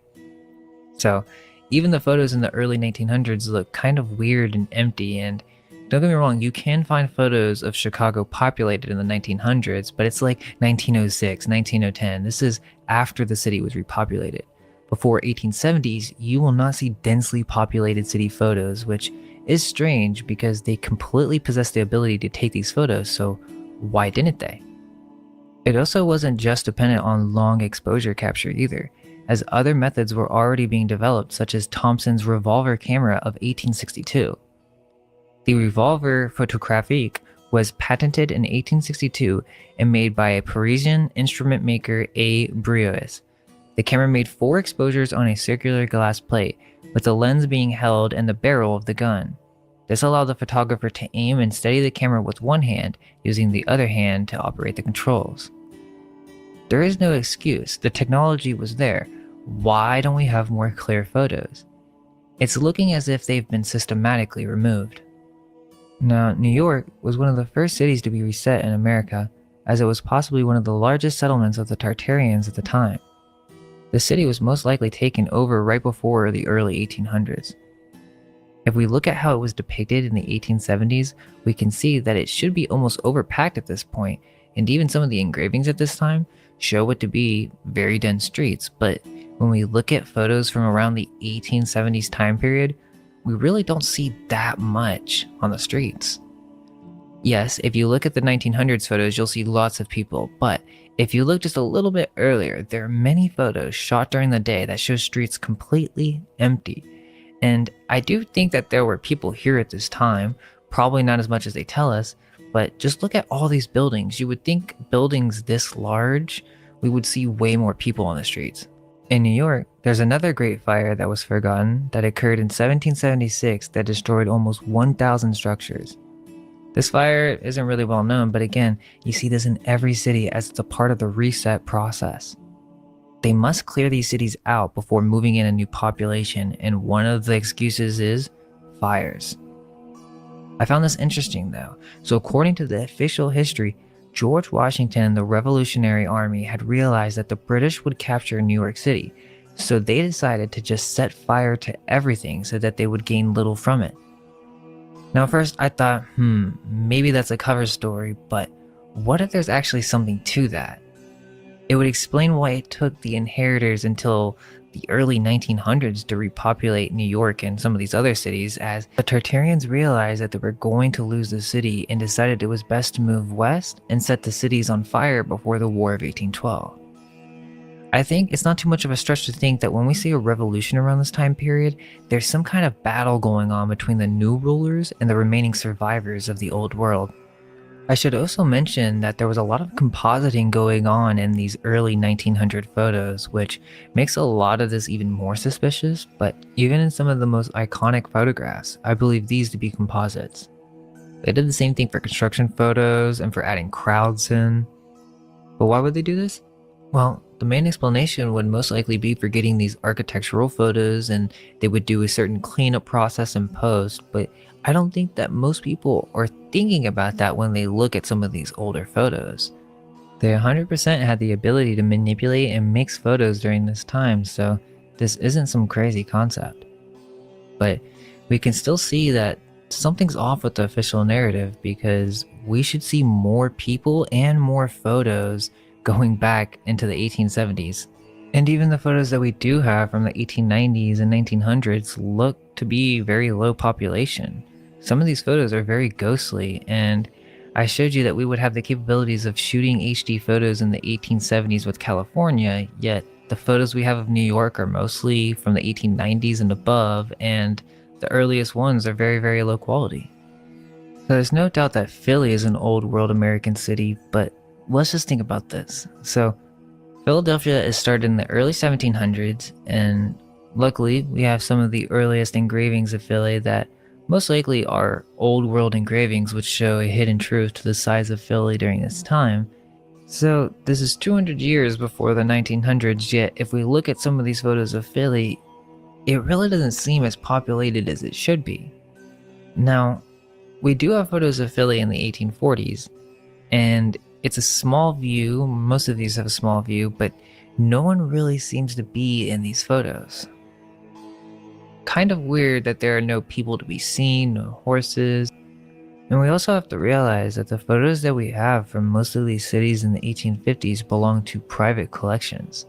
The vast majority have been selected for approval, and I've looked through this entire Frederick de Boer collection of Philadelphia, and all of them are completely empty streets.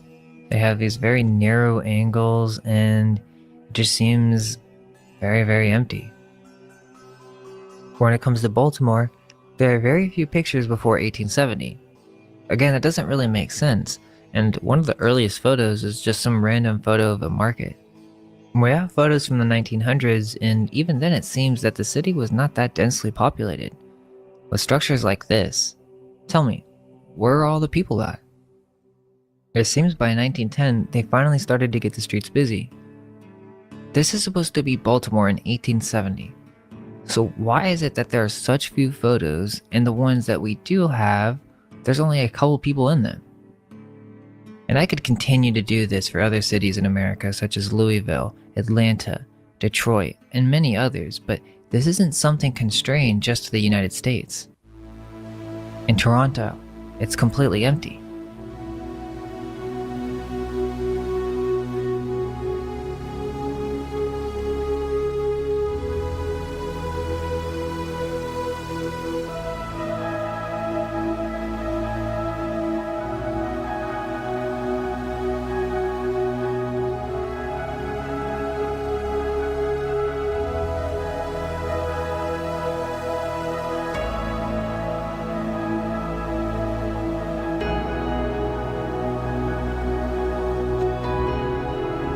How could it possibly be this empty?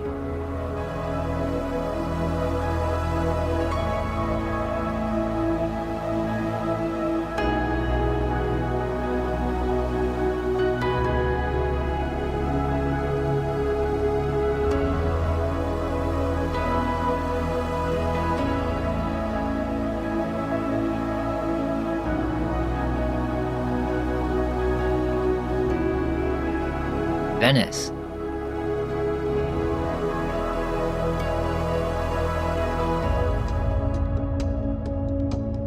Where are the people?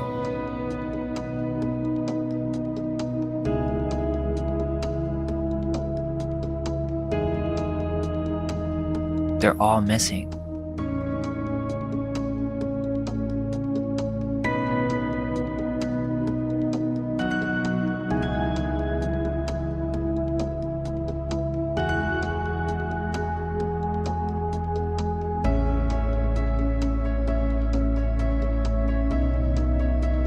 Moscow. There's obviously something that they're not telling us, and there's a truth that's been hidden in these cities, because it makes no sense to have such huge architectures if these cities have empty streets in the early 1900s. I mean, what are they keeping from us? And why are all the streets in these pictures made of dirt? I mean, you spend all this time building beautiful architecture just to have horrible dirt roads? Nah, they didn't build these cities. These were inherited by different peoples, and then they were cleared out. This brings us to the next step in the reset process, which was the trafficking of orphans into new reset cities. Parents would give up rights to children for multiple months so that the asylum would prevent them from learning bad habits. This was a huge thing back then, where you had these orphan homes and asylums that essentially were one and raised children of the new world. I wonder if many of these families found themselves in positions where they were forced to send their children at some point.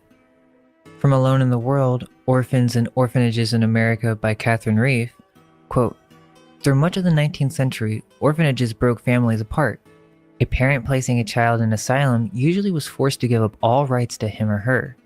Many asylum managers believed that separating children from their parents once and for all was in the children's best interest. They knew of no better way to prevent the children from learning bad habits like drunkenness and laziness that might lead them into poverty." Throughout the United States, destitute parents agreed in writing not to interfere in the raising of their sons and daughters. This was a very hard step to take. These parents knew they would never again comfort their children in sickness. They would never again watch their children play or share their joy. They were to have no say in what their children learned in school, how they were taught to worship, or how they were disciplined. Many mothers and fathers, unable to read or write, signed away their parental rights by making a mark on a printed surrender form. It sounds like they were tricked into giving their children away, but she continues to say, quote, "Asylums had an especially high death rate because contagious diseases spread rapidly when many children lived together.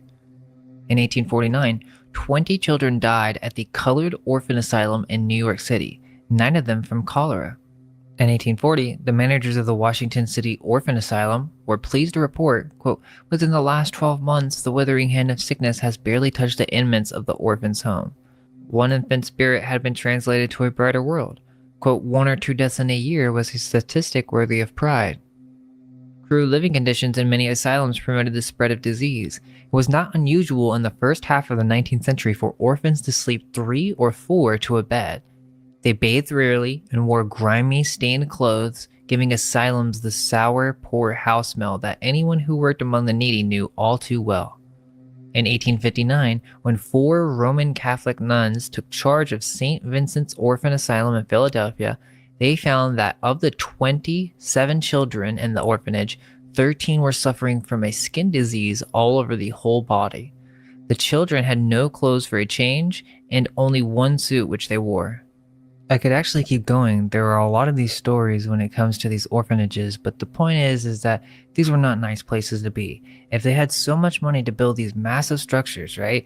I mean, look at some of these orphan asylums. They are very wealthy people who built these structures. So if the story is as they tell us, and they built these structures, why do they not have enough money to properly take care of the orphans? I mean, they basically got rid of orphanages in the modern day. I mean, just think about it. Why do they have so many orphanages back then and they're basically non-existent now? Does that make any sense? This wasn't limited to just the United States, as you see these all over Europe as well. There was this need to begin to move massive amounts of people to new locations, possibly for the purpose of causing identity crisis so that they would never know of their true history. We need to realize that these asylum buildings were also orphanages. That's why when you type in orphan asylums, you see the exact same structures. Not only were these mental institutions, but all of a sudden, out of nowhere, there was this rise in orphans. I really don't buy the mainstream story because many of these orphans were taken advantage of and put to work. So there's so much to this beyond just the stolen buildings aspect, but it's strange, right? Why the need to combine asylums and orphanages? I found this article called The Victorian Orphan Asylums, The Real Story, that spoke about how many of these orphanages were owned by wealthy donors who would donate in an effort to receive good publicity. The writer looks at old newspapers such as the Illustrated London News and discovers that they published articles in 1850 portraying asylum activities as fun and joyous, showing fireworks as if everyone was having a fun time, yet The real conditions in the background were the orphans were not getting fed and many were suffering from sickness. I was looking at some of these old photos and I started to see a trend with what's called colored orphanages. There's this engraving talking about how there were riots in New York at a colored orphanage, and the story is that this was a mob of around 1,000 people who decided to go and destroy this orphanage and everything in it, including the children's clothes. And I saw this article talking about this for Black History Month, and they were looking at this from a negative light, as if these people came in and destroyed this charitable organization that was doing a good deed, but I suspect that something else was going on at these orphanages, and some of the remaining survivors of the old world started realizing this, and so they fought back. Of course, the media covered this only from the perspective that benefited their sponsors, but as I kept looking, I realized that these colored orphanages were a big deal. And this is what was called the Colored Orphan Asylum, which was started in 1836 in New York, just around this period of the reset. So here we go again, we have the orphan asylum connection along with the old world buildings, except in this case, we have this focused on the Black population. Of course, the mainstream explanation is that this has to do with slavery and that these children's parents weren't able to take care of them, but I mean, look at this building. How many orphans did they have, and why was this considered to be an asylum as well? It's because it was a reprogramming center, and there were multiple of these. The specific one was supposedly rebuilt as well. Now, this colored orphan asylum was run by white Quakers, I believe, but not all of them were like this, and the Quakers actually started another one called the Thomas Asylum for Orphans and Destitute Indian Children. There's the Howard Colored Orphan Asylum, which was led by African Americans and has a very similar story. I know that many of these organizations seem to have good intentions, but I'm just questionable. I mean, look at some of these old newspapers. They were overcrowded and they wanted to make sure that they were good citizens. I don't know, this just seems super suspicious to me. And why are they called asylums? Mental training facilities. There's also the John Hopkins Colored Orphanage, and look at this place, it's another freaking castle. These are what they call orphan asylums, and I just think it's weird that they have these specifically for colored peoples. I should mention that I've seen several photos with white children at these facilities as well, so not sure how strict they are with it being just Black children, but they really had these colored orphanages in every major city. Some of the buildings are not as large as the main orphan asylum buildings, but they had this for every race, and since there were so many Blacks in America due to them being here already, they needed orphanages specifically for colored peoples. There were also facilities for the Native American tribes, and mainstream history is pretty open about those being re-education camps designed to separate them from their families and traditions, so who's to say that all facilities such as those weren't teaching the same exact stuff? So now that we made the connection with orphanages and asylums, we can now look to see when this all got started, and this is when we get into foundlings. Because before all these orphanages, it really started with the foundlings, and these I believe were some of the first from the old world to be moved around in the old world European cities. So you had these first orphanages being called foundling hospitals, and they were the institutions funded by the Catholic Church for the reception of foundlings, or children who had been abandoned and or taken from couples who were not married. These started to appear all over Europe in the early 1700s in Austria, Belgium, France, England, Scotland, Ireland, Italy, and Russia. Why so many children without parents? Was there some event that displaced a large group of people during these times? The Foundling Hospital in London was founded in 1739 by another wealthy philanthropist named Thomas Coram. It was a children's home for the education and maintenance of exposed and deserted young children. What's so weird is the excuse they give us for calling these places hospitals, because these institutions gave hospitality to those less fortunate. Yeah, they gave out so much hospitality while making orphans sleep or to a bed and creating a place where disease can thrive, such as smallpox. These were centers of control, not hospitality, and that doesn't even make sense. I think they knew what hospital meant in the 1700s. Interestingly, I was looking at the arms of the hospital and there are some clear Phoenician symbols. The multi-breasted Diana? Why would they need to use ancient symbols of repopulation here? This is a replanting seed operation, and they're telling you. These hospitals, just like Napa State, practice eugenics. They were trying to create the perfect race of humans, so these places were experimental repopulation centers for recently cleared cities. So in 1756, the House of Commons resolved that all children offered should be received, that local receiving places should be appointed all over the country, and that funds should be publicly guaranteed. They then allowed young orphans to be flooded into workplaces all around the country. So, after their reprogramming, they put them to work. This exact same thing happened in the United States during the Industrial Revolution. Child labor was perfectly fine during this time. Some as young as 4 would work long hours in factories in dangerous conditions. Young migrants from Ireland and Germany were put into factories in poor conditions and essentially worked as slaves.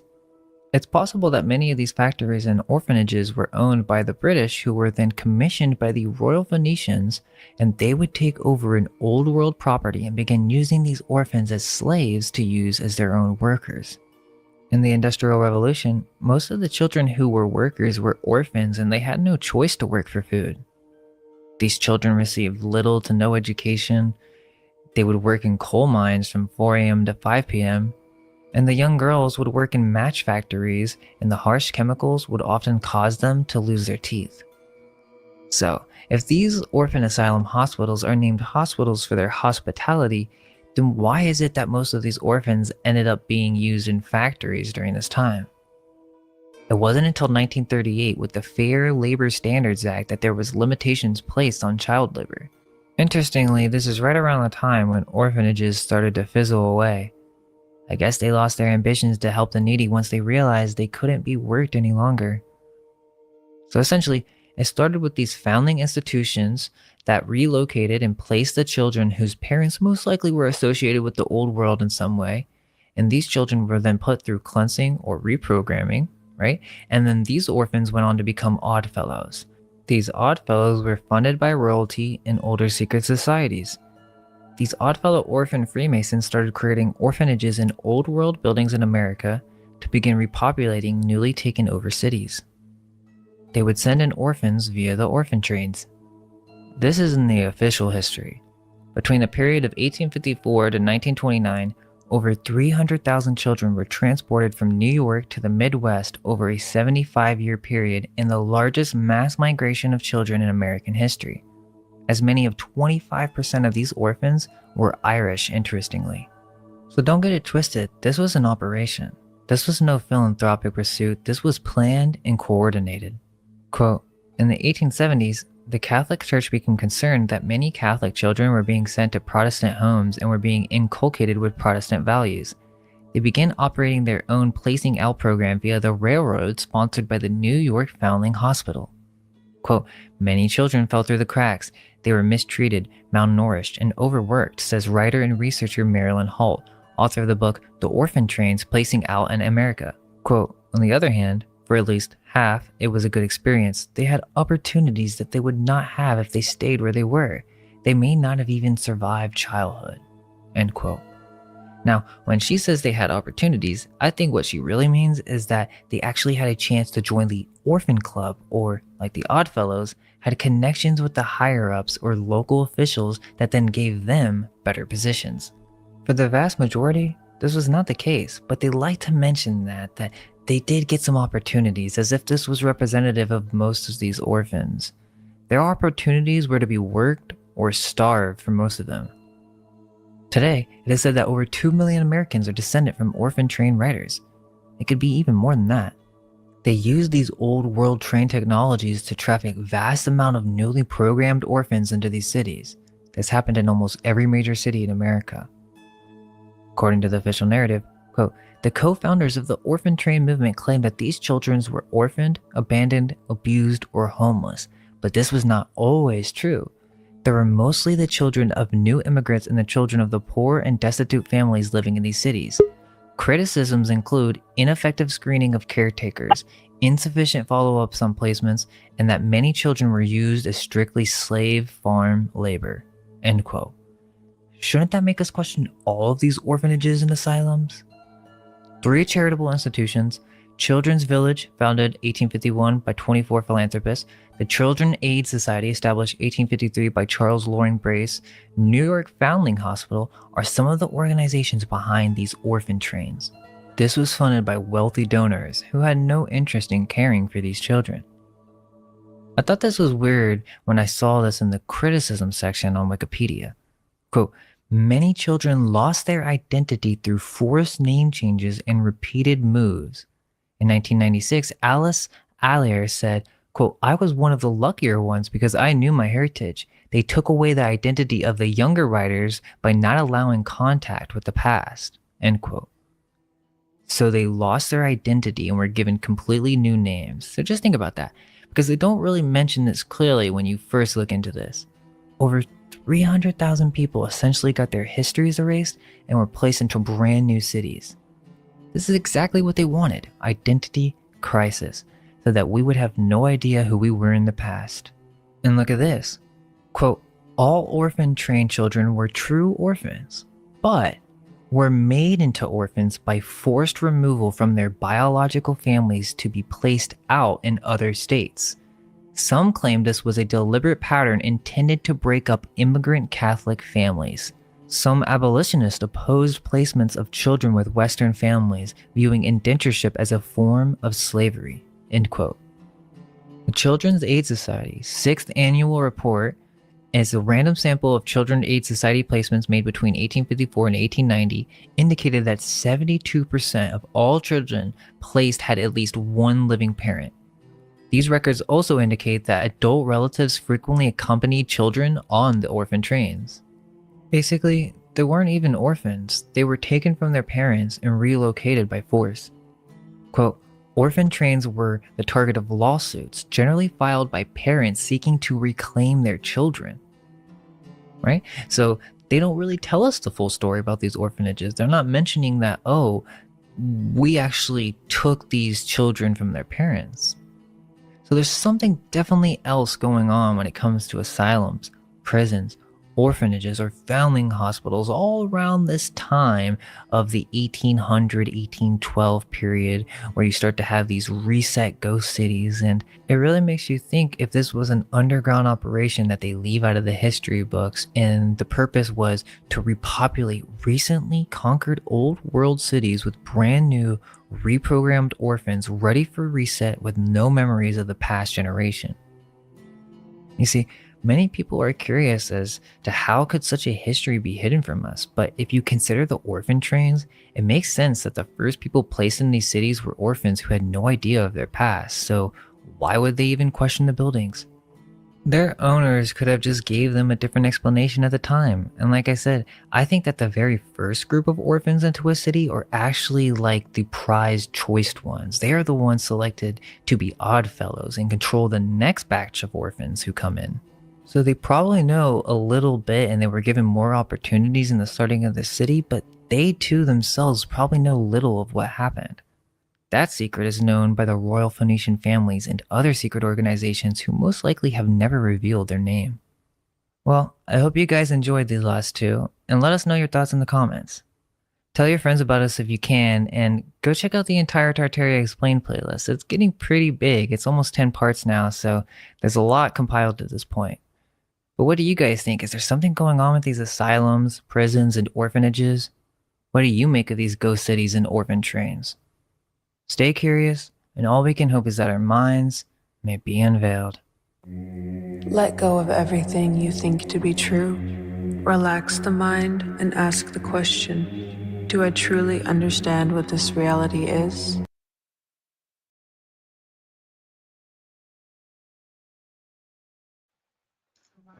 So do you guys notice in most of those pictures that the skies are always grayed out in the 1800s or like cloudy? I can tell you why. Tell me why. Well, I don't know on those pictures, but they had the blimps. That's why they did the Hindenburg, so nobody would use the blimps. Prior to the Hindenburg, it was the Beltones. They had the free energy towers with the things on top that got the free energy, and the people would do shopping. They take the blimps over to the Beltones Park, walk down, do shopping, catch another building, walk up. jump on the blimp, and there was bell tone to bell tone. That's why they grayed out the sky. They didn't want you to see those blimps. Yep. You're exactly right. People were flying.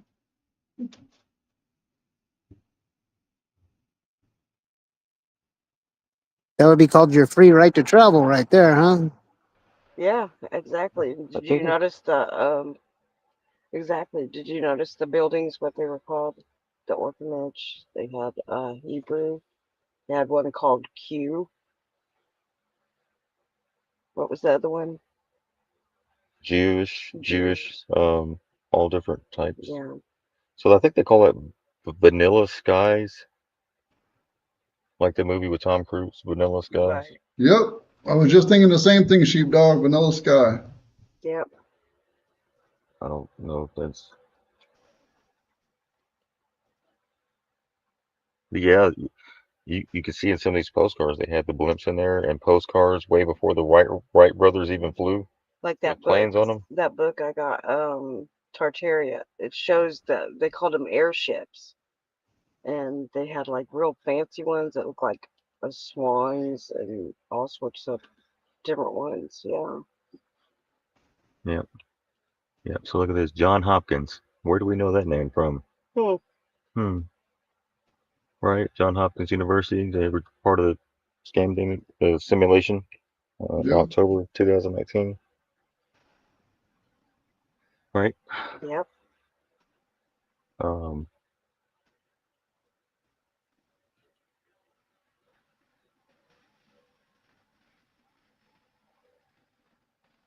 but if you go back and look at some of the pictures, you see right here, supported by a fund from the late John Hopkins in the hands of, listen, let me read, the John Hopkins Colored Orphan Asylum. So Biddle Street, a home for colored orphans restricted at present to girls owing to limited quarters. Children are taken from and between the ages of 2 to 8, and they are trained in household work and may be bound out, remaining in all cases under the oversight of the asylum until 18. And on leaving, homes are found and necessary outfit given. Income supported by a fund from the late John Hopkins. In the hands of the trustees of the hospital and under the management of a body of women inmates. 28. Begun during the war as a shelter for colored children, notably for contraband, chiefly by the exertion of members of the Society of Friends soon after Mr. Hopkins' death in 1873, and assumed by the trustees of the Fund for Colored Orphans. Hmm. And there were all different kinds of orphans. So that's why you can't go past a certain date when you try to do your genealogy, right? They changed names. They changed their names. Right. Stolen identity. Stolen identity. That's exactly right. The natives, they did the same way. And they made you forget your heritage. Your heritage. And from which you came. And that's what we're remembering. Well, I mean, to relocate all of those children with no elders around, within a couple of years, they're going to forget even who they with no elders around to remind them of who they are, where they came from. That's right. Yeah. And until you showed that video, even all the way through my high school and junior high and college education, I never thought to even question, why are all these kids working and where are their parents? Well, there is no parents. They were taken from their parents and forced to work. When a child has to work those many hours at a young age, they don't have time to think about who they are, their heritage, where they came from. Yeah. And then between the ages of 2 and 8. Yeah. Right. So that's a great way to brainwash 300,000 to 400,000 children and change the whole narrative. Well, now we do it and call it public education. He also we don't know any better right now. I mean, a lot of people are knowing better, but that's the life. I mean, My Yeah. parents, my mom's passed away. My dad's still alive, but that's the way that they were raised through the Depression, and they raised me and my brother what they thought was the best way. But at some point in the 1800s, the powers to be elected with all of these buildings and facilities to change the whole narrative. And I've always had this phrase in the back of my mind. There's a special place in hell for anybody that does anything on a negative side to a child. Right. These people that created this narrative way back then, I hope they're all still burning for what they've done. Exactly. He does one also on the Little Rascals. That's what the Little Rascals Yeah. was showing you. Yeah. The orphans, right? And that's what they were calling them, Little Rascals. Little Rascals. But yeah, and the Little Rascals, some of them start a secret society. Yeah. In some of the episodes, so they're showing you. Well, Bird asked a question while you were playing that video. Is with all of these children, 2 to 8, and with the amount of children that died in these quote unquote orphanage asylums, her question was, were they mining adrenochrome way back then? Right. Probably. Well, yeah, because that's what the Holocaust were all about. Those people really didn't starve. They were sucking the blood out of them. So yeah, they were doing it back then. Yep. Yeah, that's why they said 20 of the kids died at the hospital.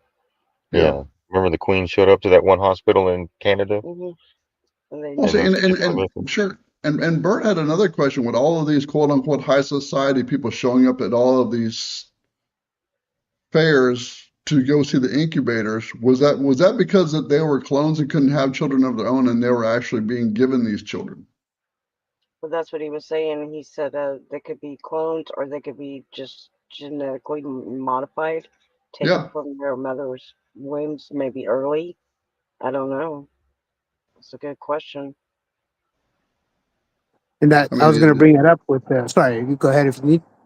I would just say it's at this point at my young 59 years old. I mean, it thoroughly pisses me off to no end. Yeah. To finally realize what they did to all of these children, 300, 400, 500,000 kids way back when, to change the path of Tartaria, all of these cities, to repopulate cities, and to forcibly take these children from their parents, and the parents to agree to it. I don't know what's worse at this point, the parents that agreed to it, and maybe they were just that bad off that they thought this was a better life for their children. I don't know. I don't think they agreed. Their parents were somebody. I think they took them from them. Yeah. And forced them to sign or put the X, but The parents I don't were probably see any parent giving up. parents were probably the last of a generation that remembered, right? So they came in just like the Holocaust kind of type event, just like they did in Russia with all those people, right? And they took out the parents, and went with the parents to keep the kids to rebuild. Yeah, Or to use sure. And like that guy was saying in the video, but before the 1700s, there was not one Salem asylum in the world. No. So all of these parents that had their kids taken away from them, that remembered old Tartaria and what was happening, they just had all those parents committed. Yeah. Yes. To shut them up. They wouldn't convert. Right. Right. Well, they probably gave them lobotomies too. And the thing is, what ceases to amaze me, and I don't want to use the word amazes me, but it kind of does, that they got away with it. The secret societies, and when I've been wanting to say this in chat the other day, but I guess today was the day.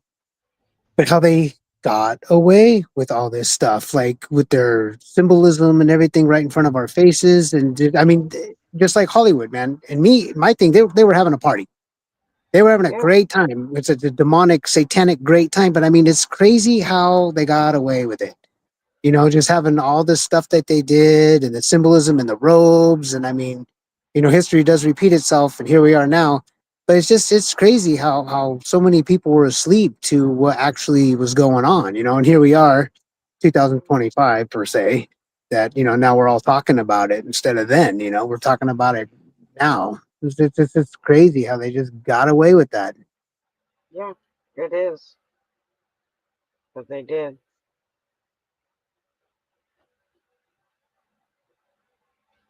Well, they're disgusting.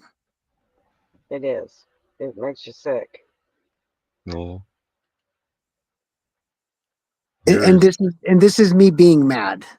Yeah, this is my yeah. this is my ascension. Not that the 3D me would have been pissed, but you know, we learn to, you know, I mean, some people have to take a break from all this because it gets to be too much. But me, I just want to keep going because this is That's how I gonna am. go. Yeah. This is that like not be mad. You know, I mean, I could sit there and be mad about the doctors with my mom too, which I'll share a story another day, but because it's getting late. But yeah, it's just, you know, this is me being upset. I get upset with a smile. So I mean, it is what it is. You know, we don't have to accept it, but at least we're doing something about it because we're the ones who are going to carry this on, so it doesn't happen anymore. We're the only ones left to do this. This is it. You know. Yeah, that's it. So I mean, these guys could just be the products of those orphanages, right? Oh yeah.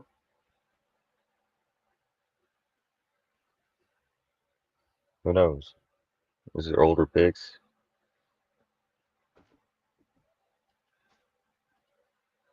The guy on the right was P Diddy. Just kidding.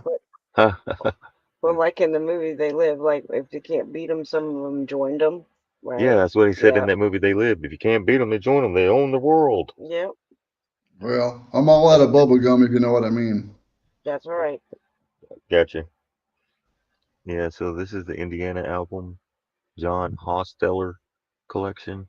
Also, keep in mind that one of the baby booms we had in America was right during the Operation Paperclip, That's right. World War II, right? It And was what were they? World War One, They were all into genetics. Those scientists came over here. right? So when you hear baby boom, you're like, wait, how the hell is that? You know, when everybody just start having just, you know, kids all of a sudden. I mean, just That's why I think when Trump was talking about lowering egg prices, I don't think it was the eggs we can get from chickens. yeah, and he was telling people they can only get one doll now instead of multiple. Right? Cabbage Patch dolls. Right? What about that? Yeah, I don't know, I man. think it's deeper. Yeah, I don't want to go. I don't want to know. Wait a minute. Wait a minute. That goes back to like China when you're only allowed to have one kid. Now you're only allowed to have one doll. Uh-huh. Exactly. Dolls are creepy anyway. Yeah, they were. And for a reason, probably.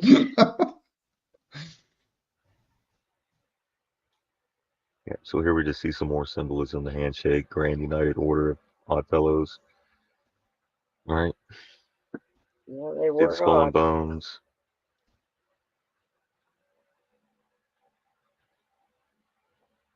Who the hell do they think they are?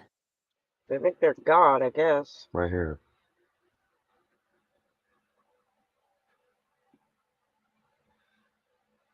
And you know, the thing is, if we confronted them, they just all would whimper down like a bunch of, I don't want to say the word, but they're a bunch of wussies. Well, I mean, the sad thing is if we all stood up and started to confront them and question it, would they do what sort I'm looking for? Another reset and take all of us out that are questioning it and start over? Good question. They've done this. It seems like they've done it more than once. Exactly. So, I mean, we better be ready and quote unquote, as the military would say, locked and loaded because they'll sure enough try it again. It's crazy. Well, we definitely don't condone any violence, but we're allowed to protect ourselves. You know, I don't think it'll go there, but you know, I don't think it'll really go there really. I mean, because we're gonna do this with love, and my funny saying memes, but we're gonna do this with love. You know what I mean? Yeah. No, I agree with you cheating to one point, but you know, at some point, good men have to do some really bad things.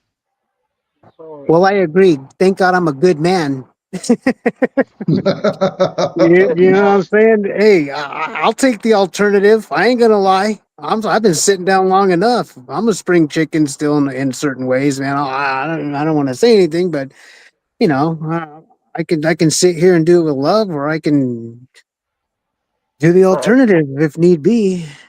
I think that's why they said we protect the children at all costs. Amen. And that's just what I was about to say. I mean, if somebody was going to put me in a position that it's either myself or a child, you know, I feel sorry for that individual. That's right, because what did they do? They took away the children. Yep. Because they're all our children. Yeah. That's right. Gotta save the children. Save the children is more than what we think. They deserve it. Yeah. Yeah, instead of see something, say something, it's see something, do something. Amen. Yeah, there you go. Amen. So what really was the Civil War? They were destroying shit. Exactly. And probably people. Civil War is an oxymoron anyway. Yeah, exactly.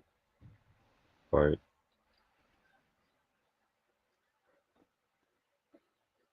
Civil War is two. You got red lodge, blue lodge. Right. North and south. Brother against neighbor, brother against brother. That whole story. Right. Yep.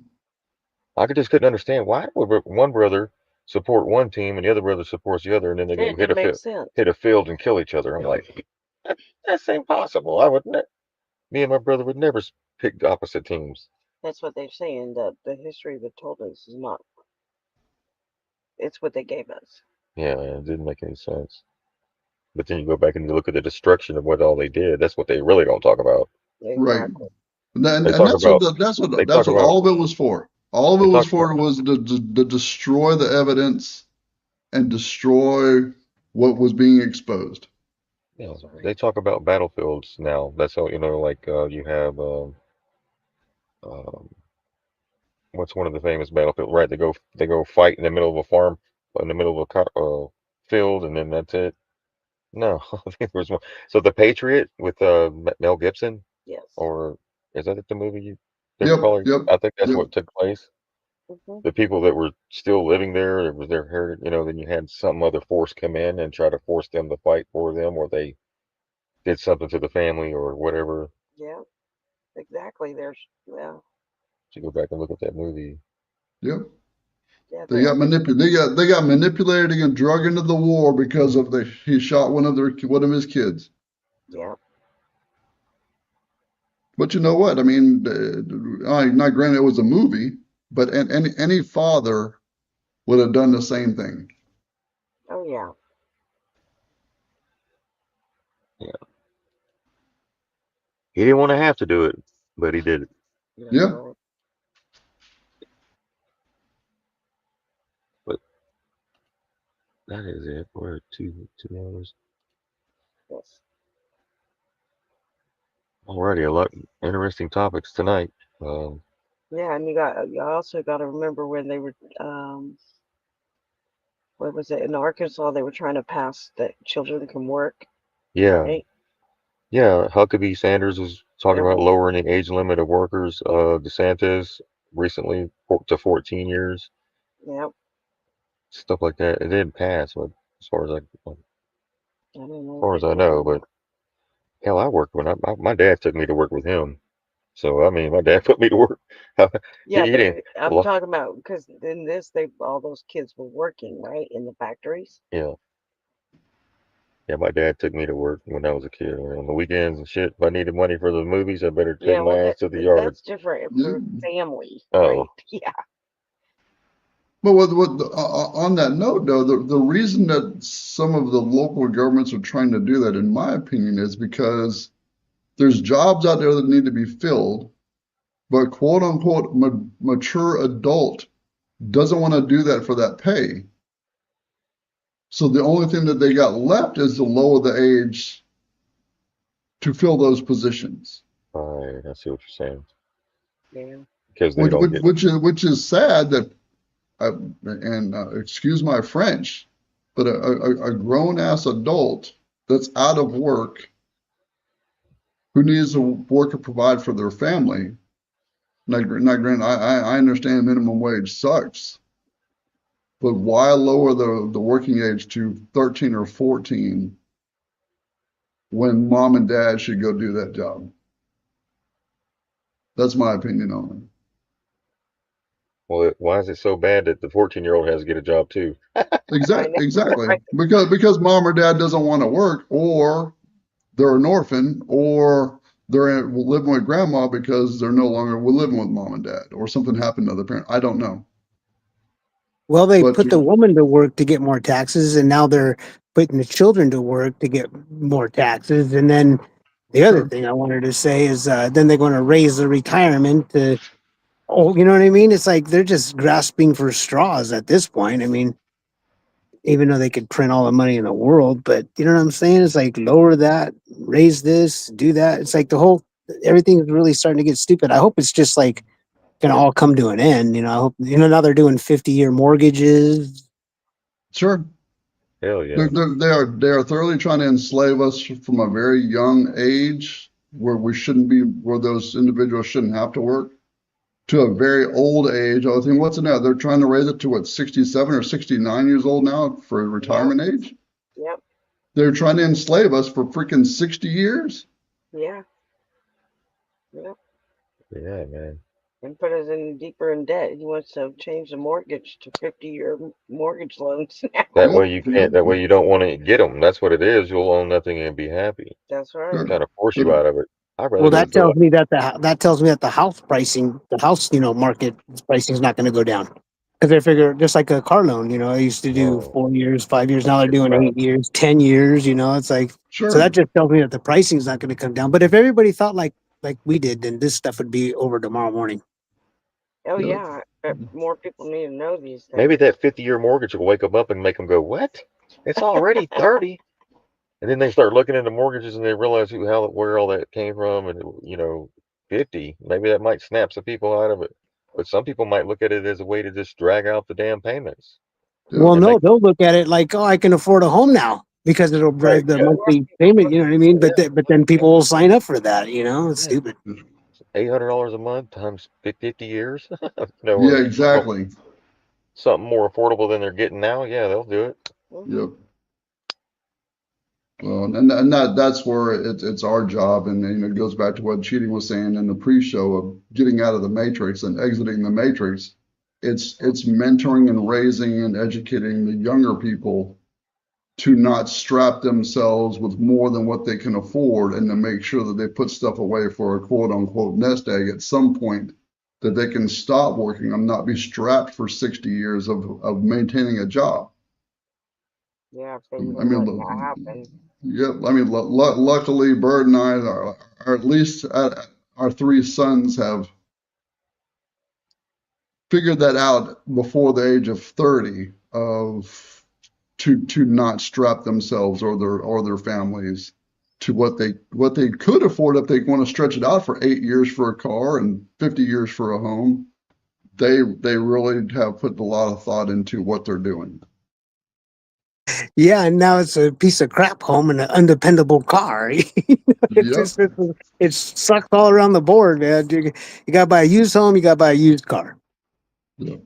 Or like we've done with our, and I don't want to pat myself on the back, but all three of our sons are very, very hands-on. So at least if they do buy a vehicle or something else that needs work, it's not below them to do the work. They don't need to go down that path. But it's just everybody's different. But it's us trying to raise the younger generation to not strap yourself because you can. Well, I'm going to say you deserve to pat yourself on the back. As most of us here at this show tonight should be patting ourselves on the back because we're doing a lot of work here. We're living in the matrix, and it's not easy to be in the matrix when you're out of it. It's like, is there another world we can just all go? I mean, I'm trying to figure that out, Cheating. We're gonna put our heads together on this one. I was thinking alien invasion. We can just pretend like we got abducted and disappear. Yeah. Can Right. we all just John Galt ourselves? Let's all pretend like we got abducted and just no longer be seen again. And I gotta Take off into. Yep. Well, when y'all figure that out, let me know because I'll be on the train with you. I guess that'd be a big old long line on the ice shelf. We'll just stand in line over there. This is where There we you want to go. go. Yep. Yeah. Like Truman did. Truman had to sail off into the sunset. Find the door. So now I gotta watch some YouTube selling videos how to sell.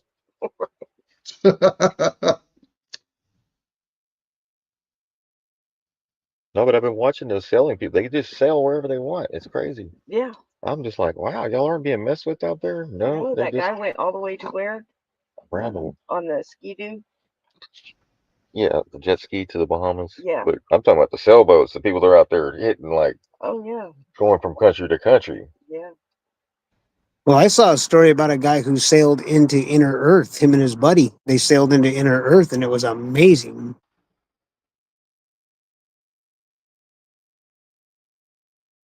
All right, we're gonna wrap it up. My dogs are mean mugging me right now. This is good stuff tonight. Good stuff tonight. The whole team, the whole tribe, stuff. And this is good stuff. I know we're pushing 2.5 hours, but no, this has been a great show. Appreciate all your knowledge and videos that you entertained us with and educated us with, dear Sheepdog.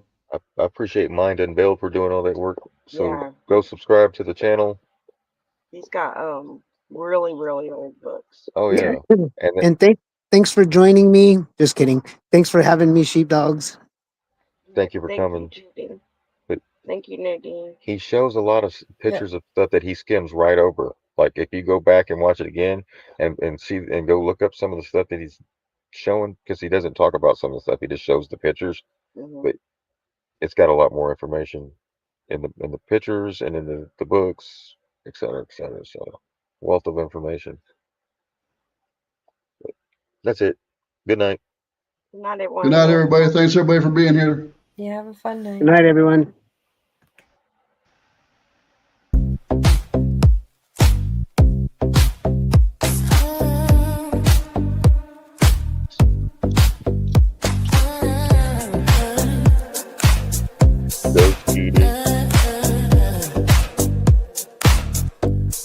Get it. We spoke our truths, we healed with sound, lifted each other, sacred and proud. Gifts exchanged, hearts aligned, royal family, one of a kind. Red cardinal clan, wings in the sky. Cheekbones straight, keeps the spirit high. Mama's love, our guiding flame. Sheepdog swap where we honor our name. Raw room rising, the vibe is alive. We are the change, we thrive and we strive. Heaven on earth, we build and we grow. Carry the ball wherever you go. Take a slide, take a song. You are the tribe belong. Speak the truth, let it bloom. You are forever growing. Thank you to all our guests, our tribe, our crew, to the viewers and listeners. This love's for you. Good night, everybody. Light, love, and truth. Knowledge in your